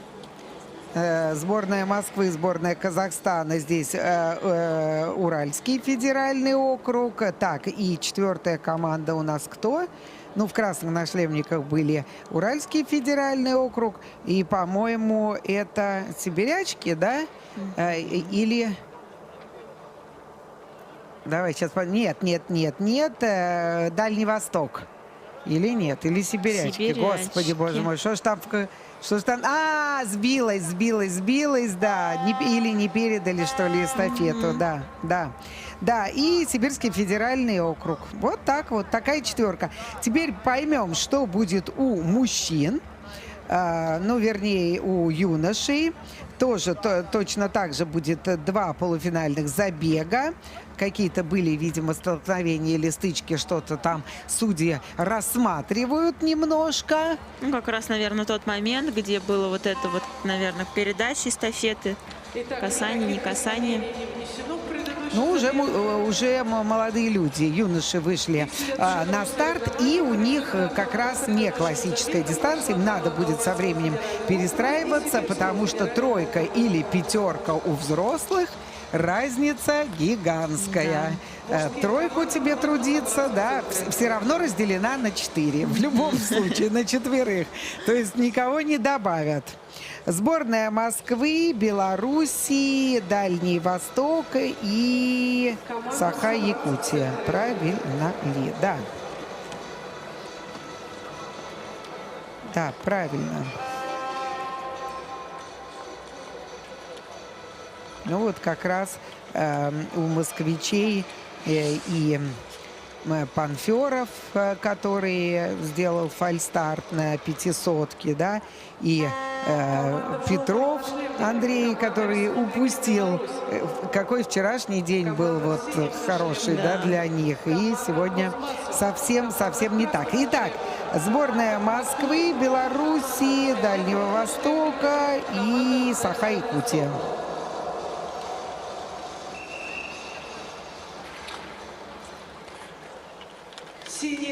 Ну, в красных нашлемниках у нас москвичи, белорусы в желтых нашлемниках, Дальний Восток фиолетовые и Саха-Якутия в синих. Ну, москвичи здесь с сильным составом, ну прям совсем сильным. Мы видим, москвичи пока со старта уходят достаточно плоховасто. Ну, считают, что 27 кругов, да, те, которые впереди еще. Вот лично для нас всегда было очень плохо, если мы со старта не могли убежать, и у нас появлялось расстояние, то потом нам было очень сложно вернуться в строй и догнать всех, и вернуться в борьбу. Надо уметь это делать. Ну, сейчас посмотрим, вот как то будет. Сборная Белоруссии впереди. И сборная Дальнего Востока. Ну, я думаю, что должны догнать ребята. Все-таки, да. Команда сильная, просто сильная. Вот они уже, москвичи, приблизились к Дальнему Востоку. И проехали. 9 часов лета на самолете. А здесь сократить за несколько секунд удалось. Ну и сейчас спокойно будут ехать, ждать уже финиша. Ну да, рваться некуда. Пока рваться некуда. Главное, главное сохранить устойчивость для каждой команды. Сейчас это актуально. Ну, я думаю, что аутсайдером, простят меня, является здесь Саха-Якутия, да, и нам это и показано в картинке, хотя тоже молодцы, стараются, пытаются. Ничего тут, рук не опускают. Падение произошло. Главное, чтобы передали эстафету, вроде чтобы касание было. Вроде бы передали. Вот сейчас было бы хорошо, если бы они сменились раньше на пол поворота, и чтобы было больше возможности догнать, потому что все равно, когда ты падаешь, происходит... как это сказать, не знаю, усталость, вот это вот тебя как будто прибивает, и тебе потом тяжеловато догонять. А потом дыхание сбито полностью, да, и все, надо это восстановить. Ребята догнали. Не скажу, что легко проходит забег для москвичей. Какой-то суетной, очень много нервов, кажется, со стороны. Когда вроде должно было быть все так легко и просто. Ой, падают у нас Дальний Восток, да? Да. Восточники, да? Они у нас падают, да, вроде бы да. Потому что Белоруссия впереди. Смотри, как аккуратно, подсматривая. Москвичи, ну тоже все до 2 считать-то умеют. Саха-Якутия уже... Ну, почти там круговые, да, ну, то есть не соперники. Здесь падение, сбой. Сейчас главное спокойно уже добраться до финиша. Да. 7 кругов осталось до финиша. Я думаю, что судьи будут рассматривать все равно тот Конечно, момент. конечно. Да. Почему падение? Я там тоже не поняла. Ты глядела?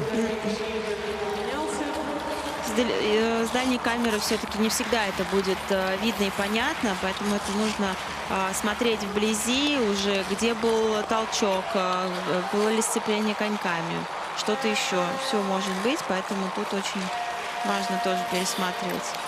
Что показал сейчас, или просто так руку откинул, мне даже показалось, из Беларуси что-то показал. Хорошо, скажи мне, пожалуйста, Имин, вот это четко изначально все проговаривается, кто что, сколько бежит, это может возникнуть, например, уже вот в самом забеге. Да. Тогда какие знаки, какие, что не проговоришь же?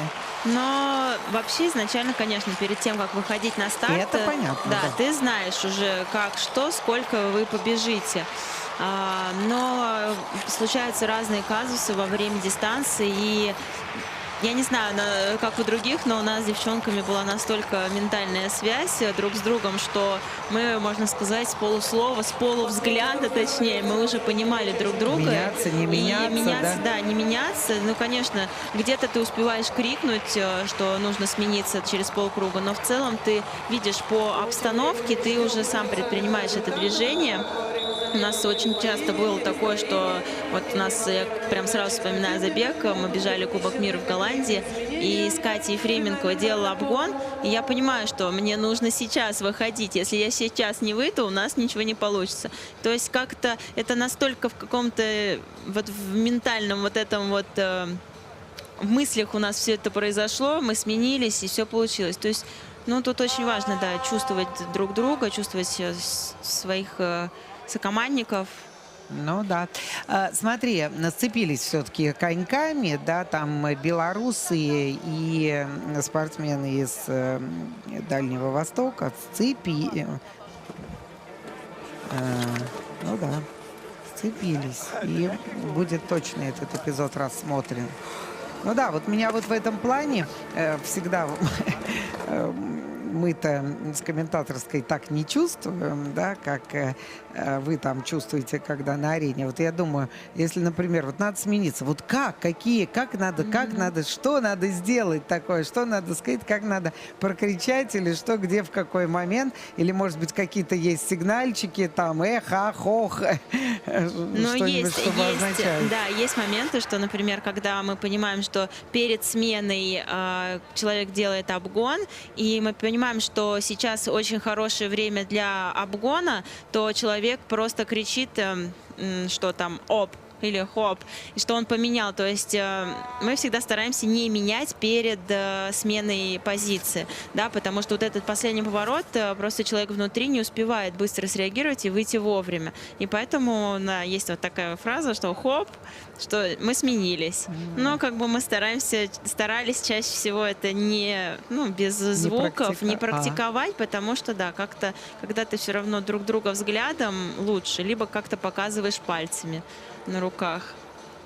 Да, как это все углядеть, когда там это то ли показал пальцами, то ли что-то там сопернику, то ли движение такое, там, я не знаю, там сохранить равновесие, как это все соединить, трудно.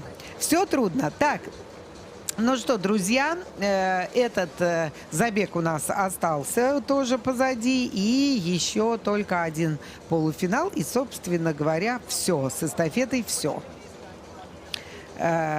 Выступает сборная Казахстана, Башкортостан, Сибирский федеральный округ и Уральский федеральный округ. Москвичи и белорусы выходят вперед. Видишь, ничего, вроде бы, хотя сцепка была коньками, но судьи решили, что это все было непреднамеренно, и поэтому в рамках правил.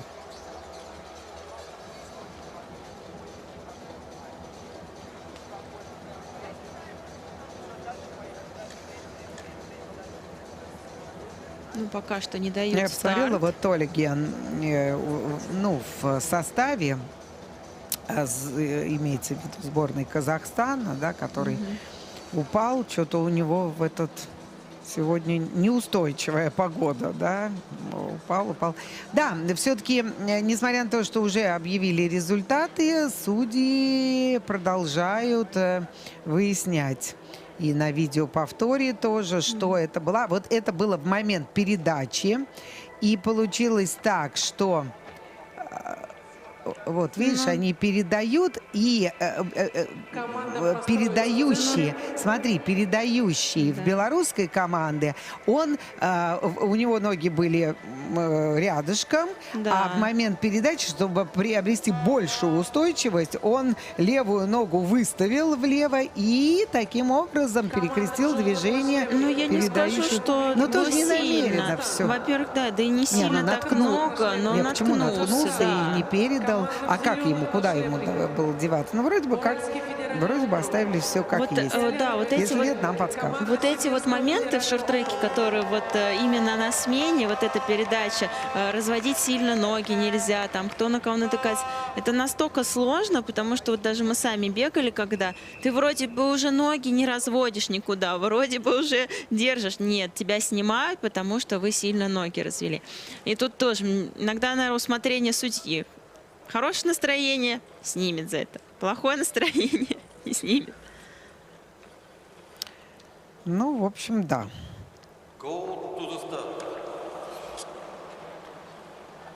Так, у нас здесь Казахстан, Республика Башкортостан, Сибирский федеральный округ и Уральский федеральный округ.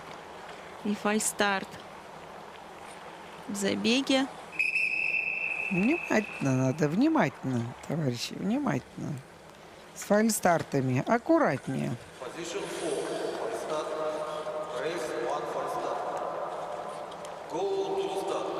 Ну ничего, скоро все это когда введут уже, тогда Окончательно, да, без сантиментов. придется сидеть. Ну и вот стартуют. Ну как что-то, фальстарт в эстафете, нонсенс Ну. какой-то, просто какой-то нонсенс. У нас однажды на юниорском чемпионате мира тоже вроде бы четвертьфинал.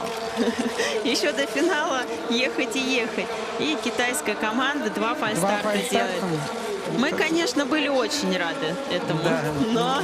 они не очень точно. Да. Сборная Казахстана у нас сейчас впереди. Но это пока условное Ой. лидерство. Что означает твое «ой»? Смена была очень странная. Все друг другу мешают.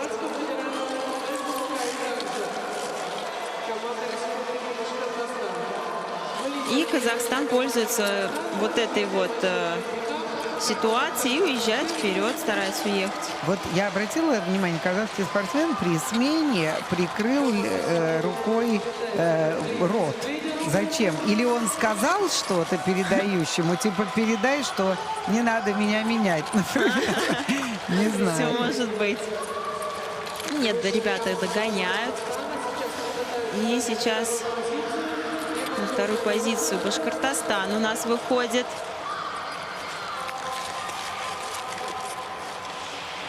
Ну, тройка у нас более-менее определилась, хотя 18 кругов. Все очень стараются. Сборная Казахстана и в смешанной эстафете была хороша. С одним только «но». Надо было доехать. Все то же самое, только до финиша, да? Когда падение случается, то все. Вот Вот что там, значит пожалуйста. плохая смена. Да. Ну, еще долго ехать, еще долго бежать.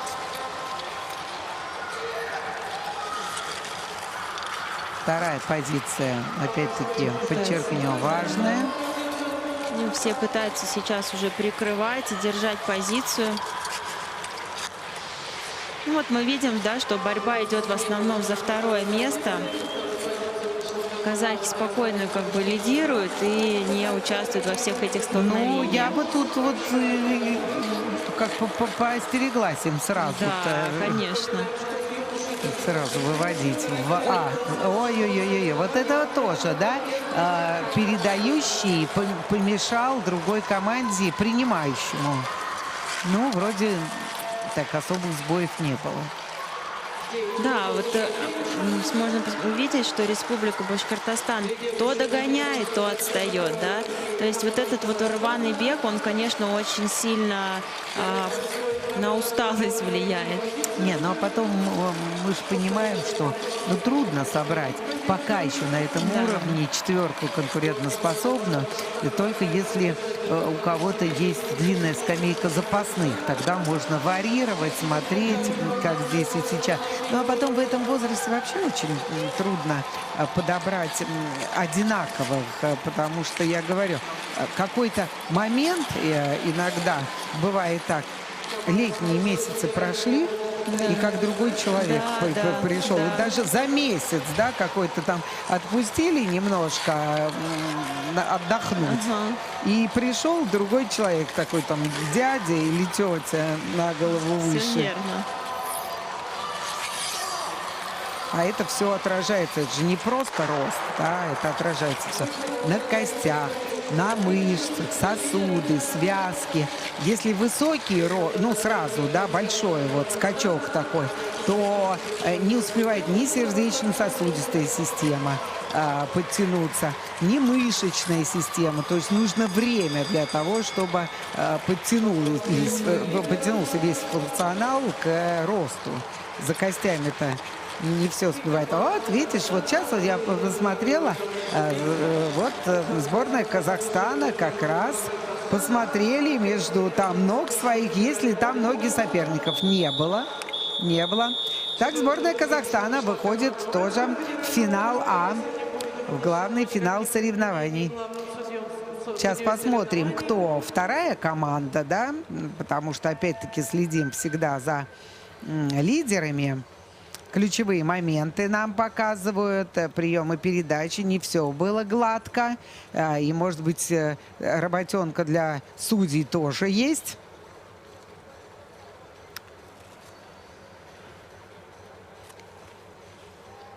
Много было интересных моментов на самом деле между вот двумя командами.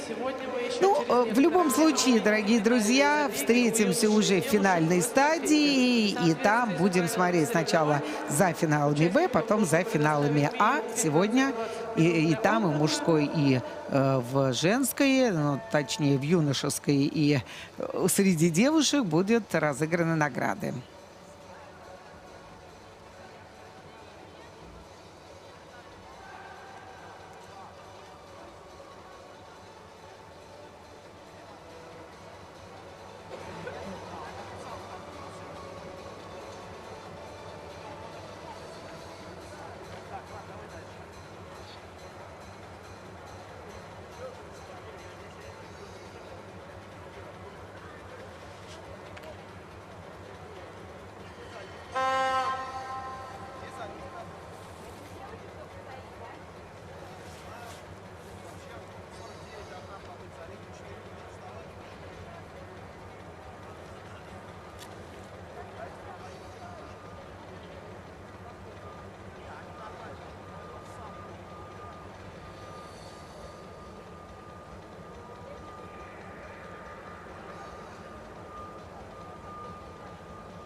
Никаких изменений не было внесено в результат последнего забега.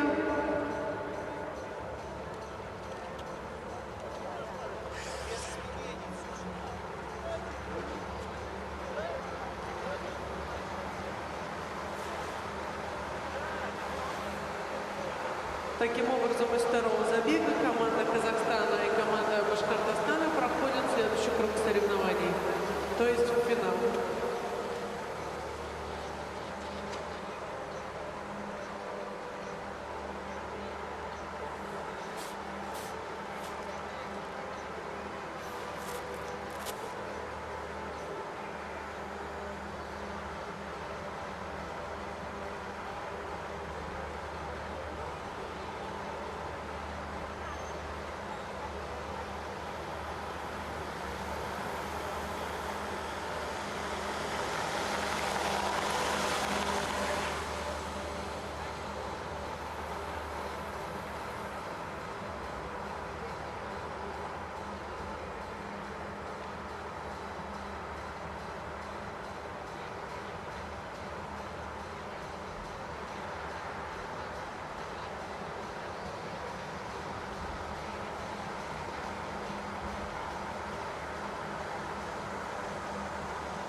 Старт женских финальных забегов на дистанции 3000 метров в эстафете начнется по графику в 14 часов 9 минут. Старт женских финальных забегов на дистанции 3000 метров начнется по графику в 14 часов 9 минут.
Внимание спортсменам! Старт сдвигается. Старт первого забега в 14 часов 12 минут. Старт первого забега в 14 часов 12 минут.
14 часов 14 минут будет дан старт. Вы увидите два финальных забега эстафет.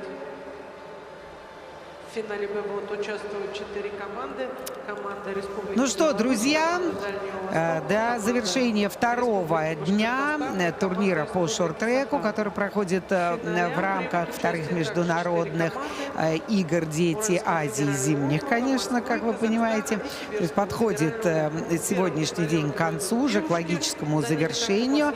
И мы сейчас в ближайшее время узнаем, кто же окажется лучшей командой у женщин в эстафете на дистанции 3000 метров, и у девушек, и у юношей. Но сначала финал «Б». По традиции лучшее место – это 5-е, то есть с 5 по 8. Но, по-моему, все довольны своей участью, все улыбаются, все получают удовольствие. Какие же команды здесь? Сборные Белоруссии, Дальнего Востока, Башкортостана и Саха-Якутия. В общем, все те команды, которые мы с вами видели в полуфинале, аккурат переместились в финал, только разница в том, кто в финал Б, а кто в финал А. Ну вот такие команды в финале Б. Но все равно будет заруба, особенно когда ты выступаешь не за себя, а выступаешь за всю команду. Энергетика гонит. Конечно. И не позволяет даже задуматься, где ты в Б, в А, беги. Энергетика колоссальная.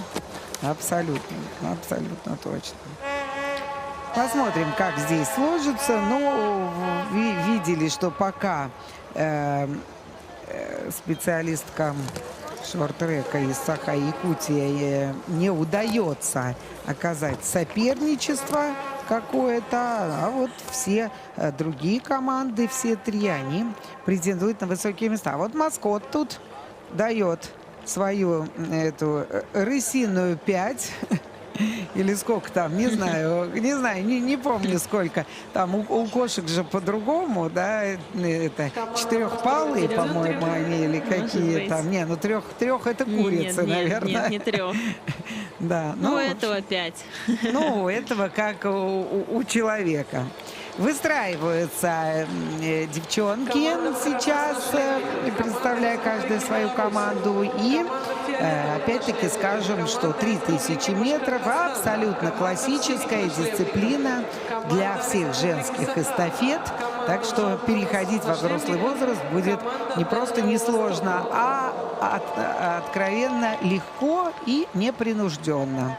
Все то же самое, только уже в другой возрастной категории. Но здесь еще, школьницы, понятно, 15-14 лет. Видите, Приморский край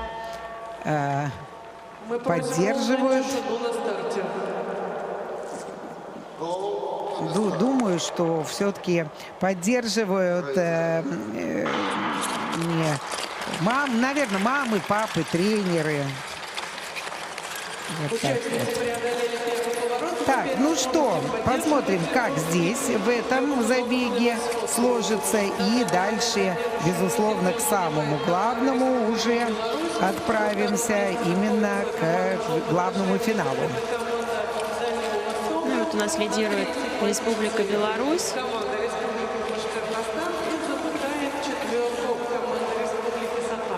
Девушки уже ушли в отрыв от своих соперниц. Да, прям только стартовые круги, а уже две команды отделились. Что-то там, Дальневосточный федеральный округ, то есть Дальний Восток. И посмотри, какая с белорусами-то. Не получилось сейчас. Не получилось. Может, рано терять стил столько на такие обгоны. Ну вот, да, сделали вот эту хорошую, смену сделали и сразу прошли спокойненько. Да, это тоже надо очень хорошо тренировать, вот эти приемы передачи, потому что на них бывают колоссальные потери, совершенно неоправданные. Да, столько труда на самом этапе и, например, приемы передачи, когда все обгоняют. Да, поэтому очень важно уметь правильно и грамотно делать смену позиции.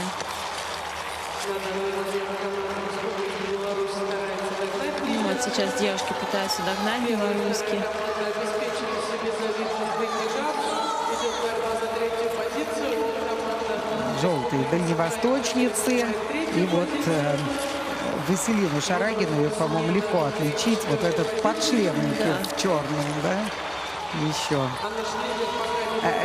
Видимо, потому что действительно длинные волосы, и нужно по-другому немножко, чтобы... Я видела, как особенно молодые спортсмены поправляют шлем в процессе уже передвижения, Да. что-нибудь. Каска большая, шлем большой.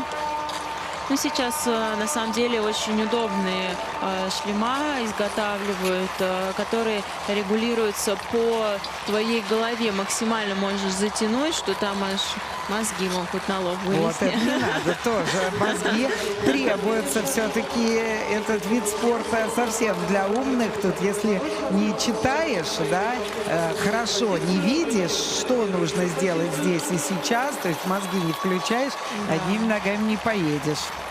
Когда мне все говорят, что ну шорт-трек это же просто вот надо бегать Действительно. и все. Я говорю, ну да, конечно, еще много раз перестроиться, подумать за себя, за того соперника, который рядом с тобой бежит, и успеть вовремя предпринять какие-то действия. Ну, как шахматы, да, тоже можно сказать. Подумаешь, там это переставлять фигуры. Да, то же самое. Нет, шорт-трек это очень умный вид спорта, я считаю. И не всегда ты можешь выиграть только за счет физических своих качеств. Конечно. Вот как даже Виктор говорил, что да, я не могу сейчас своими физическими кондициями противостоять молодым. Но у меня опыта вагон и маленькая тележка. И за счет этого опыта я всегда знаю, нужно сейчас идти в обгон, да, например, нужно что-то предпринимать. Или в данный момент не надо, да, ничего предпринимать, не тратить силы лишние. Поэтому пока молодежь их расплескивает, умные, умудренные копят. Да, все верно. Так, ну что, друзья, и у нас Республика Беларусь по-прежнему лидирует пока спортсменки, но это финал Б. Напоминаю, вот уже обе команды, обе лидирующие команды. Там получилось так, что спортсменки из Дальневосточного федерального округа упали и утащили за собой еще и белорусок. Дали дорогу другим. А кому другим? Это Башкортостан. Ну, здесь не падайте, значит, сами. И никто, кого судить, кроме как себя. Хотела сделать обгон, но не получилось. Причем мне показалось, она просто хотела обогнать и споткнулась и упала. Ну, сейчас будем посмотрим на Судьи тоже видеоповторе. посмотрят. Самое обидное, когда происходит такое в финале, ты едешь на какой-нибудь лидирующей позиции, и тебя сбивают. И вот это самое обидное, что медаль-то тебе никто не вернет уже. Ручку больно. забег Тоже. завершен. Мы подождем официальных результатов, а пока мы обращаем Да, ваше вот внимание, что Виктор на арене команда тоже говорит, надо подождать Приморского официальных края, результатов. она Востока, Мы имеет прекрасных полностью с этим болельщиков согласны. в зоне болельщиков. Просим показать ваш плакат еще раз, поддержать ваших спортсменов. Давайте посмотрим. Сейчас проанализируем. Не Давайте подождем этот решения момент. главного судьи, так как были падения в ходе забега. Вот в обгоне, да? Не в этом. На смене. На смене, да. Ну, не в этом момент.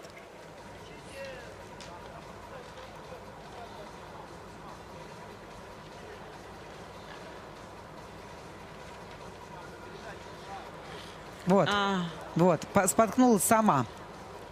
Я думаю, что все-таки сама споткнулась. Просто на смене, видишь, как хотела, вот в Конек, движение об конек, пошла, в конек, движение, конек. да. Сначала просто получила ускорение, а первый шаг вот на движении и... Возможно, даже никого не снимут. Знаете, как Да, вот это наверное, есть share responsibility, вот это новое правило, которое у нас, где все делят ответственность Пополам. пополам, да. Все делили пополам. Ну, все равно просматривают, да. да, просматривают. Ну, правильно. Ну, посмотрим, да, что решат судьи, потому что тут можно снять, можно, да, дисквалифицировать, а можно оставить все как есть.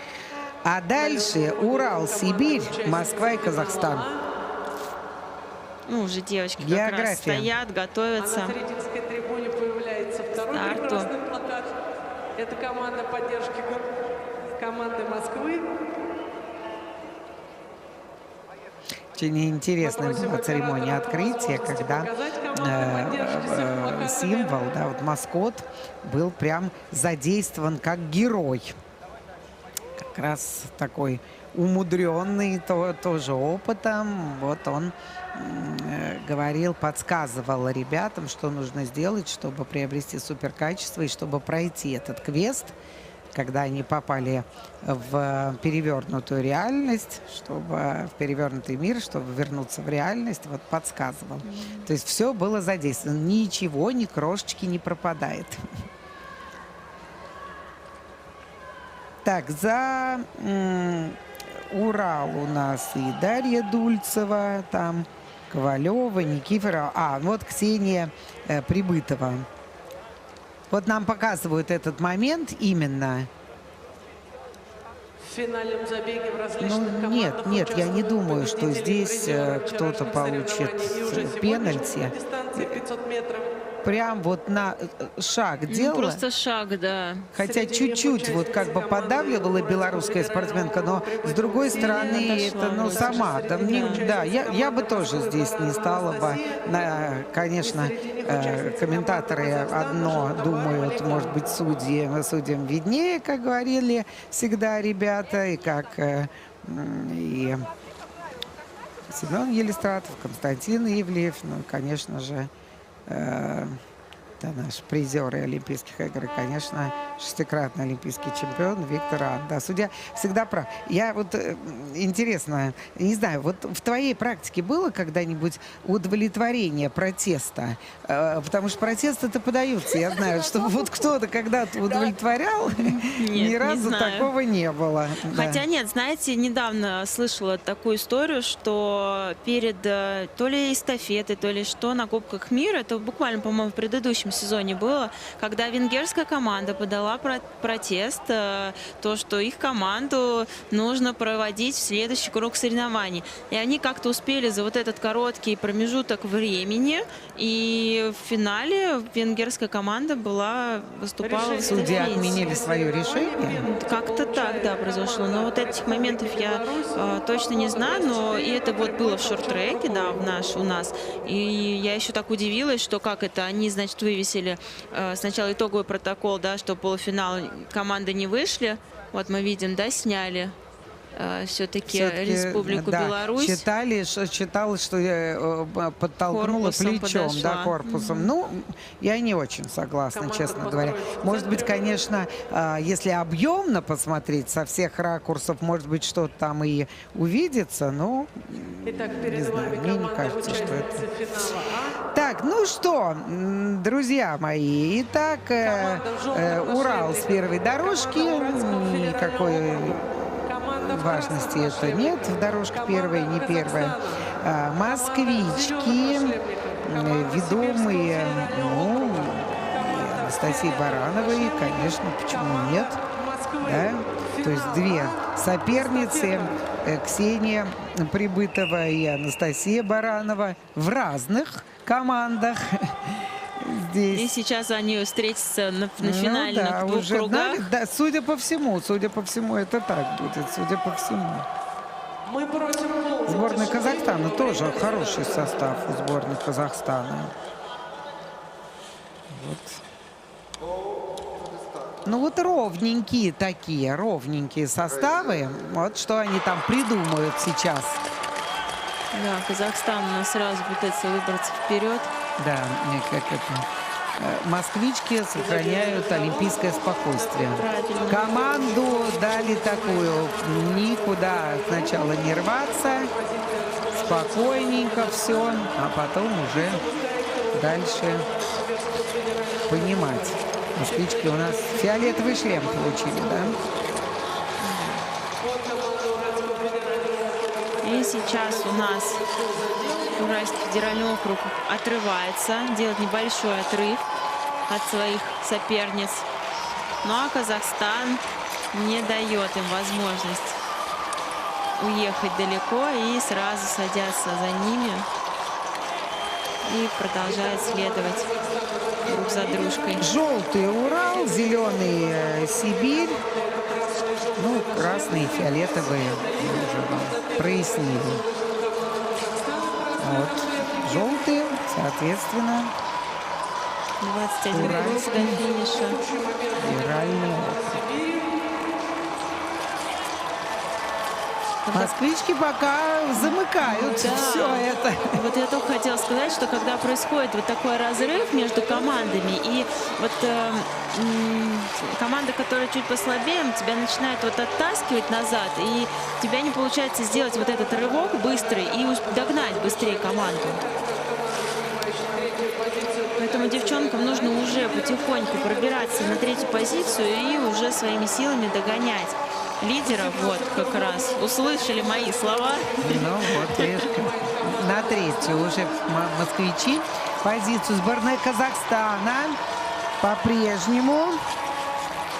И уральские, как уральская молния, она у нас одна.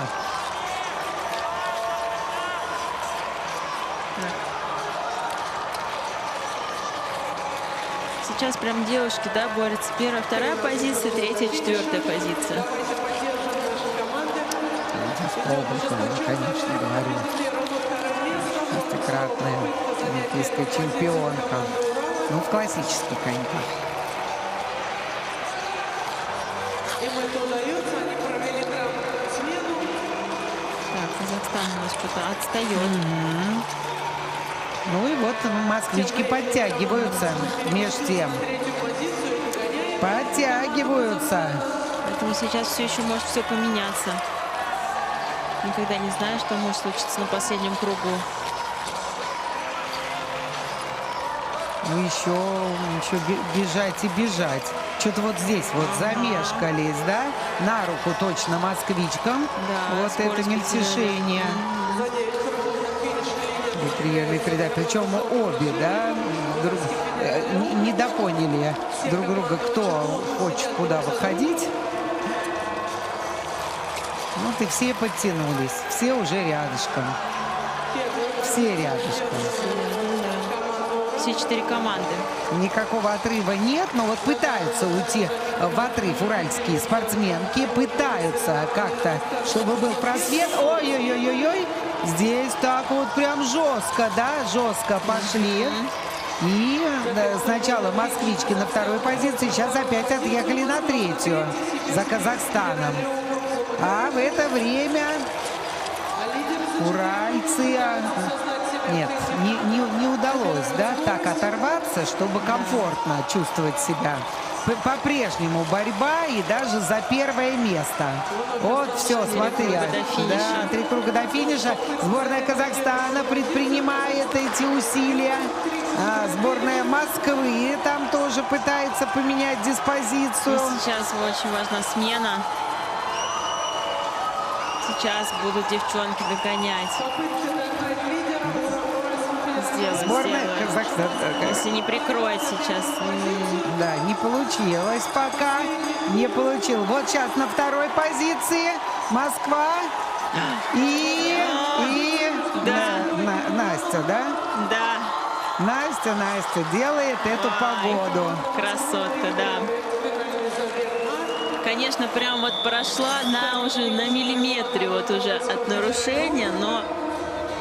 Третья команда Казахстана, но мы подождем официального объявления результатов. Мне кажется, что оставят так, как есть.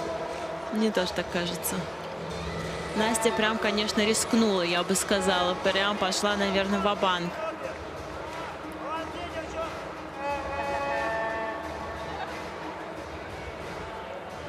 Сейчас мы этот ва-банк посмотрим. То есть это ключевая была такая позиция. Вот, видишь, здесь Казахстан поаккуратничал, правильно показали. Ну и правильно, лучше так, чем падать. Да. Интересно. Ну, вернемся через небольшую паузу, подведем итоги.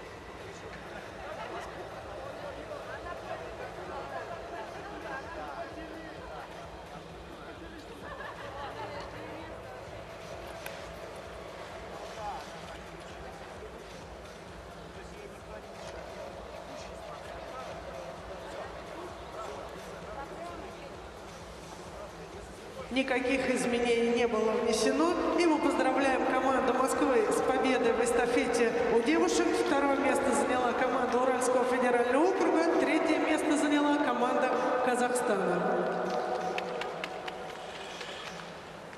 На льду юноши, участники финала «Б». Также эстафета 3000 метров. Участникам просьба построиться в центре. Алексей Владимирович.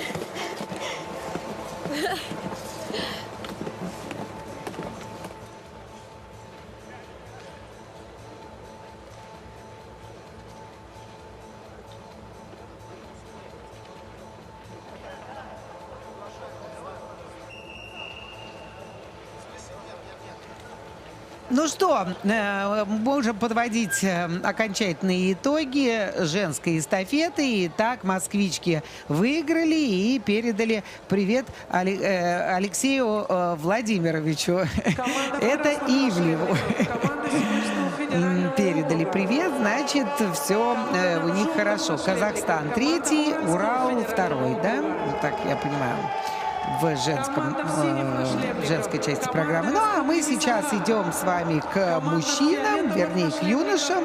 И это финал «Б». Пока что тоже с 5 по 8 место. Четверка сильнейших чуть позже. В финал «Б» вошли представители Сибирского федерального округа, Уральского федерального округа, Дальний Восток и Саха-Якутия. Ну и сразу скажу: Казахстан, Башкортостан, Москва и Беларусь в главном финале у мужчин. Дистанция так, это фальстарт. Ну вот что за глупость? Что вот за глупость? Зачем здесь нужны какие-то фальстарты? Вот скажите. Волнуются. Ну да, волнуются, господи. Ну еще бежать и бежать. Чтобы вам легче было следить, в красных на шлемне, как Сибирь, Урал в желтых, фиолетовый Дальний Восток и Саха-Якутия синие.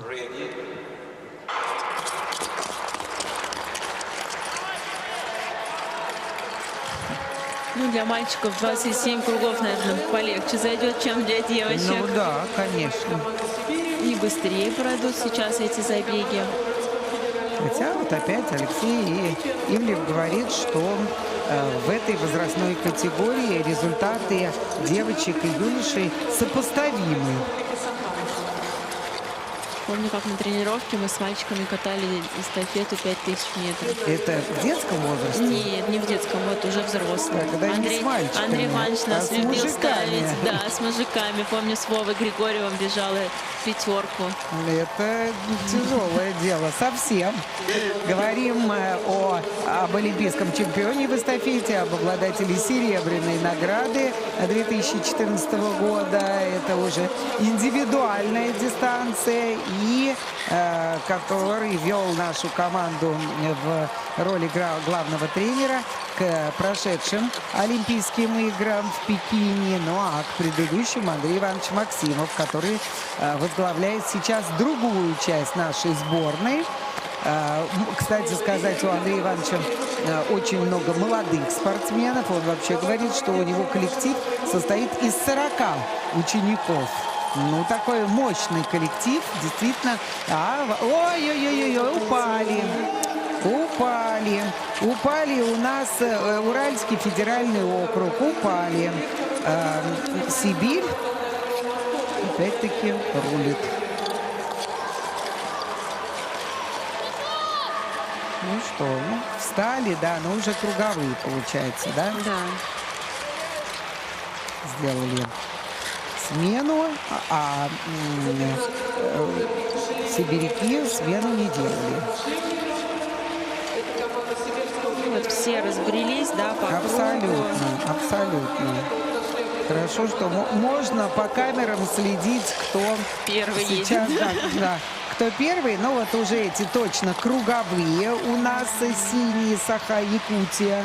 Абсолютно точно круговые. Пусть вас это не смущает. Вторая позиция не их. А вторая позиция у Уральского федерального округа, да?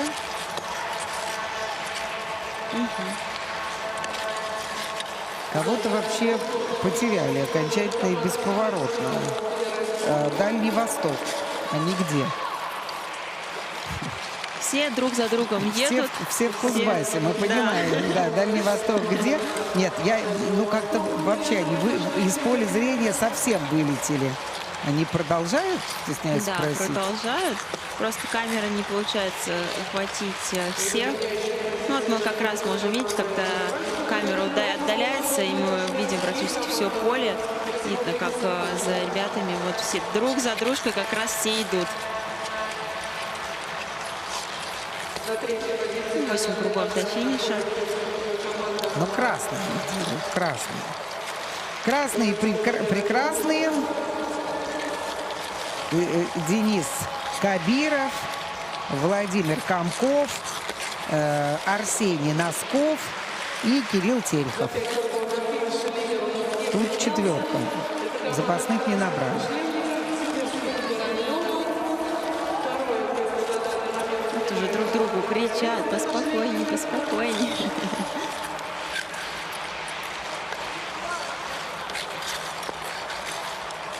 Лед уже не очень хорошего качества, да, все-таки пробежал уже, это уже третий у нас забег эстафет. Лед уже нарезанный, поэтому для мальчиков финала А сейчас будет, наверное, самая сложная задачка. Каждый раз удивляюсь, вот и нашим мужчинам удивлялась, когда они после нас выходили на финалы А, и у нас-то лед уже был не очень хороший, когда мы ехали, а они еще после нас бежали финалы без заливок, и для меня, конечно, это всегда было большим удивлением, как они это делают. Да, ну и к тому же, опять-таки скажем, что сейчас телевизионный регламент, он заставляет всех представителей видов спорта, любых дисциплин, делать маленькие паузы, чтобы было динамично все и интереснее смотреть. И если раньше было много-много-много заливок, то сейчас сокращение просто очевидное. Сокращение оставшиеся две заливок. команды. Это команда Уральского федерального округа и команда Республики Саха. А мы поздравляем команду красных нашлемников, команда Сибири с победой в финале. Сибирский федеральный округ, они становятся лучшими в этом забеге. Лучшими, но в финале Б. И теперь мы ждем финал А, в котором у нас встретятся Казахстан, Башкортостан, Москва и Белоруссия. Вот как раз ребята уже выходят на лед. Кстати, очень мощные составы и в сборной Казахстана, и сборной Беларуси, и москвичи, конечно же, тоже. Ну, вот мощные такие. Непредсказуемый совершенно. Иногда бывает, ну, вернее, ну как, в шорт-треке вообще предсказывать занятие глупое. Просто. Потому что все, что угодно может, мы говорим, как можно было предположить, что Схюлтинг несколько турниров подряд, включая Олимпийские игры, заваливала эстафету смешанную. Да. Вот именно смешанную. Как смешанная, так она падает. Как смешанная, так падает. Я еще думала, что ни в жизнь не поставит. Скажет, давай отдохни, не надо тебе эту смешанную эстафету, зачем она тебе нужна. Андрей Петров крупным планом на ваших экранах. И, ну, наверное, все-таки его можно рассматривать как лидера московской сборной. Я думаю, что да. Команда в желтых на шлеме. Все-таки 2 золотые медали. Республики Да. И упущенная бронзовая, упущенная самолично. Собственными руками. Не поверил в себя уже. После падения потихонечку поехал так, ни шатка, ни валка. Сборная Москвы. Мне так нравится заряд от ребят, которые они излучают, потому что все-таки каждый из них знает, что сейчас их транслируют на телеканале, что их смотрят родные, близкие, друзья. И как только попадают на экран телевизора, сразу вот эти улыбки, радости. Очень нравится, что вот такой настрой у них. Правильно, потому что это все дорога с двухсторонним направлением. И телевидение, и зрители. Зрители хотят получать удовольствие, да, наблюдая за спортивными поединками. Ну, а спортсмены, естественно, хотят быть представленными телезрителям или просто зрителям на трибунах. Все это правильно. Взаимный обмен энергетический. Победы или поражения, опять-таки, скажем, вся палитра человеческих эмоций, она и будоражит души зрителей самих. Ну, а в свою очередь, это энергетика, когда сидят твои родные, близкие там в регионе или в стране, в твоей родной, когда международные соревнования. А эта энергетика заставляет делать нечто большее, чем ты можешь на сегодняшний день. Нечто невероятное, я бы сказала.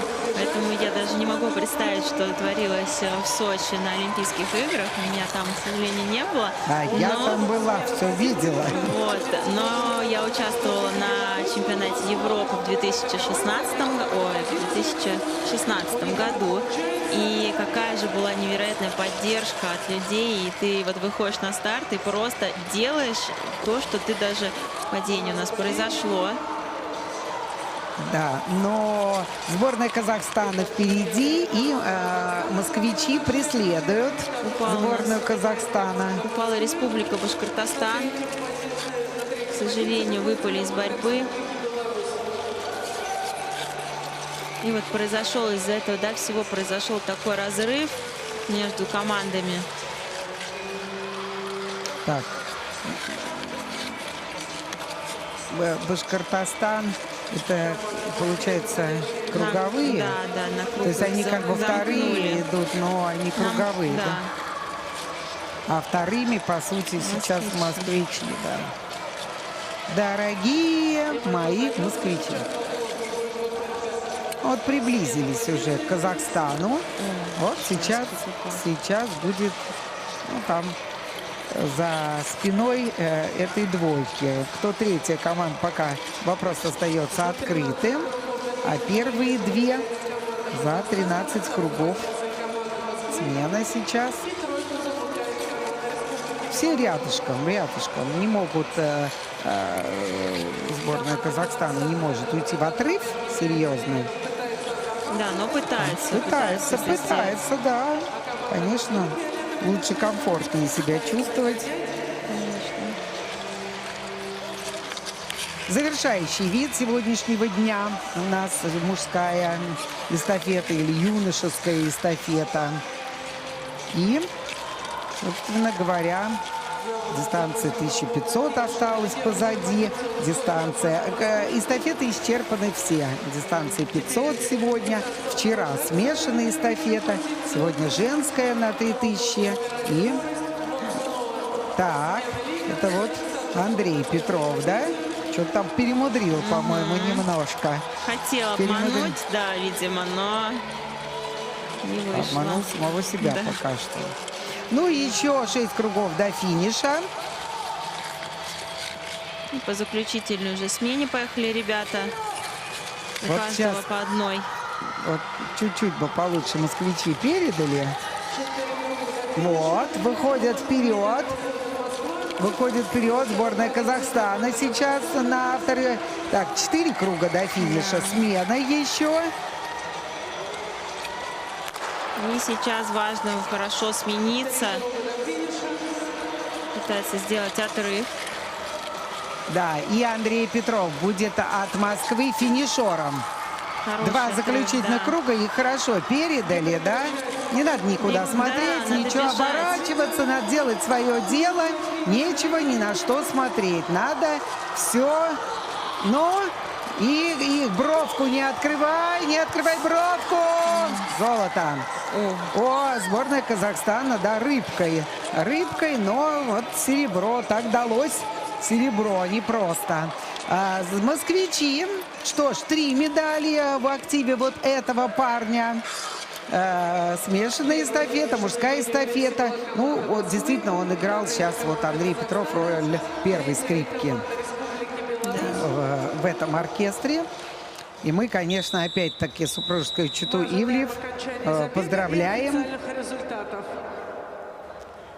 Москвичи собрали все комплекты золотых медалей в эстафетах, и в смешанной, и в женской, и теперь еще и в мужской тоже. Молодцы ребята, очень рада за них, потому что тоже всю свою спортивную карьеру представляю город Москва. Поэтому горжусь очень ребятами. Вот здесь вот не стал Андрей Петров бодаться, и, наверное, правильно. Сильно, тяжело очень. Хотел Возможно, в разножке, да, хотел так размножился, что, видишь... Главное, чтобы без травм, да, потому что бедный голеностоп.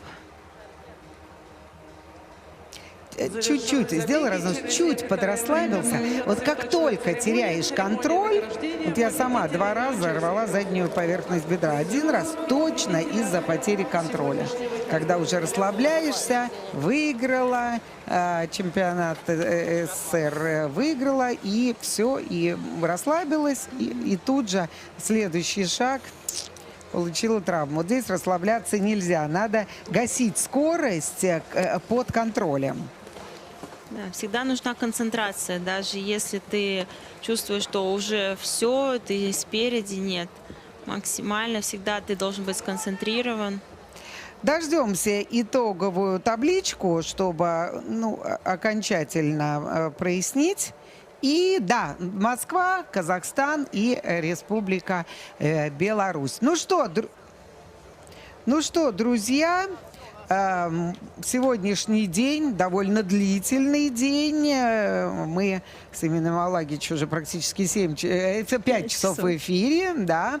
Сегодня длинный день, но действительно был интересный, с интригой, с хорошими, красивыми эмоциями. В общем, соревнования хоть молодых совсем спортсменов, но точно удаются.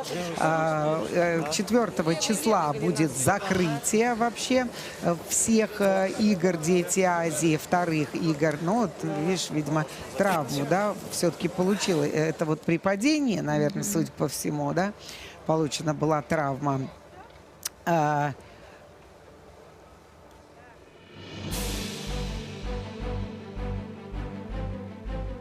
Лучшие моменты, друзья, на ваших экранах. Ну, а нам осталось только попрощаться. С вами были Эмина Малагич, двукратный призер чемпионатов мира, двукратная чемпионка Европы, Ольга Богословская, комментатор. Увидимся, услышимся уже позже. Обязательно. Зимний сезон продолжается, летний не за горами, предолимпийский, между прочим.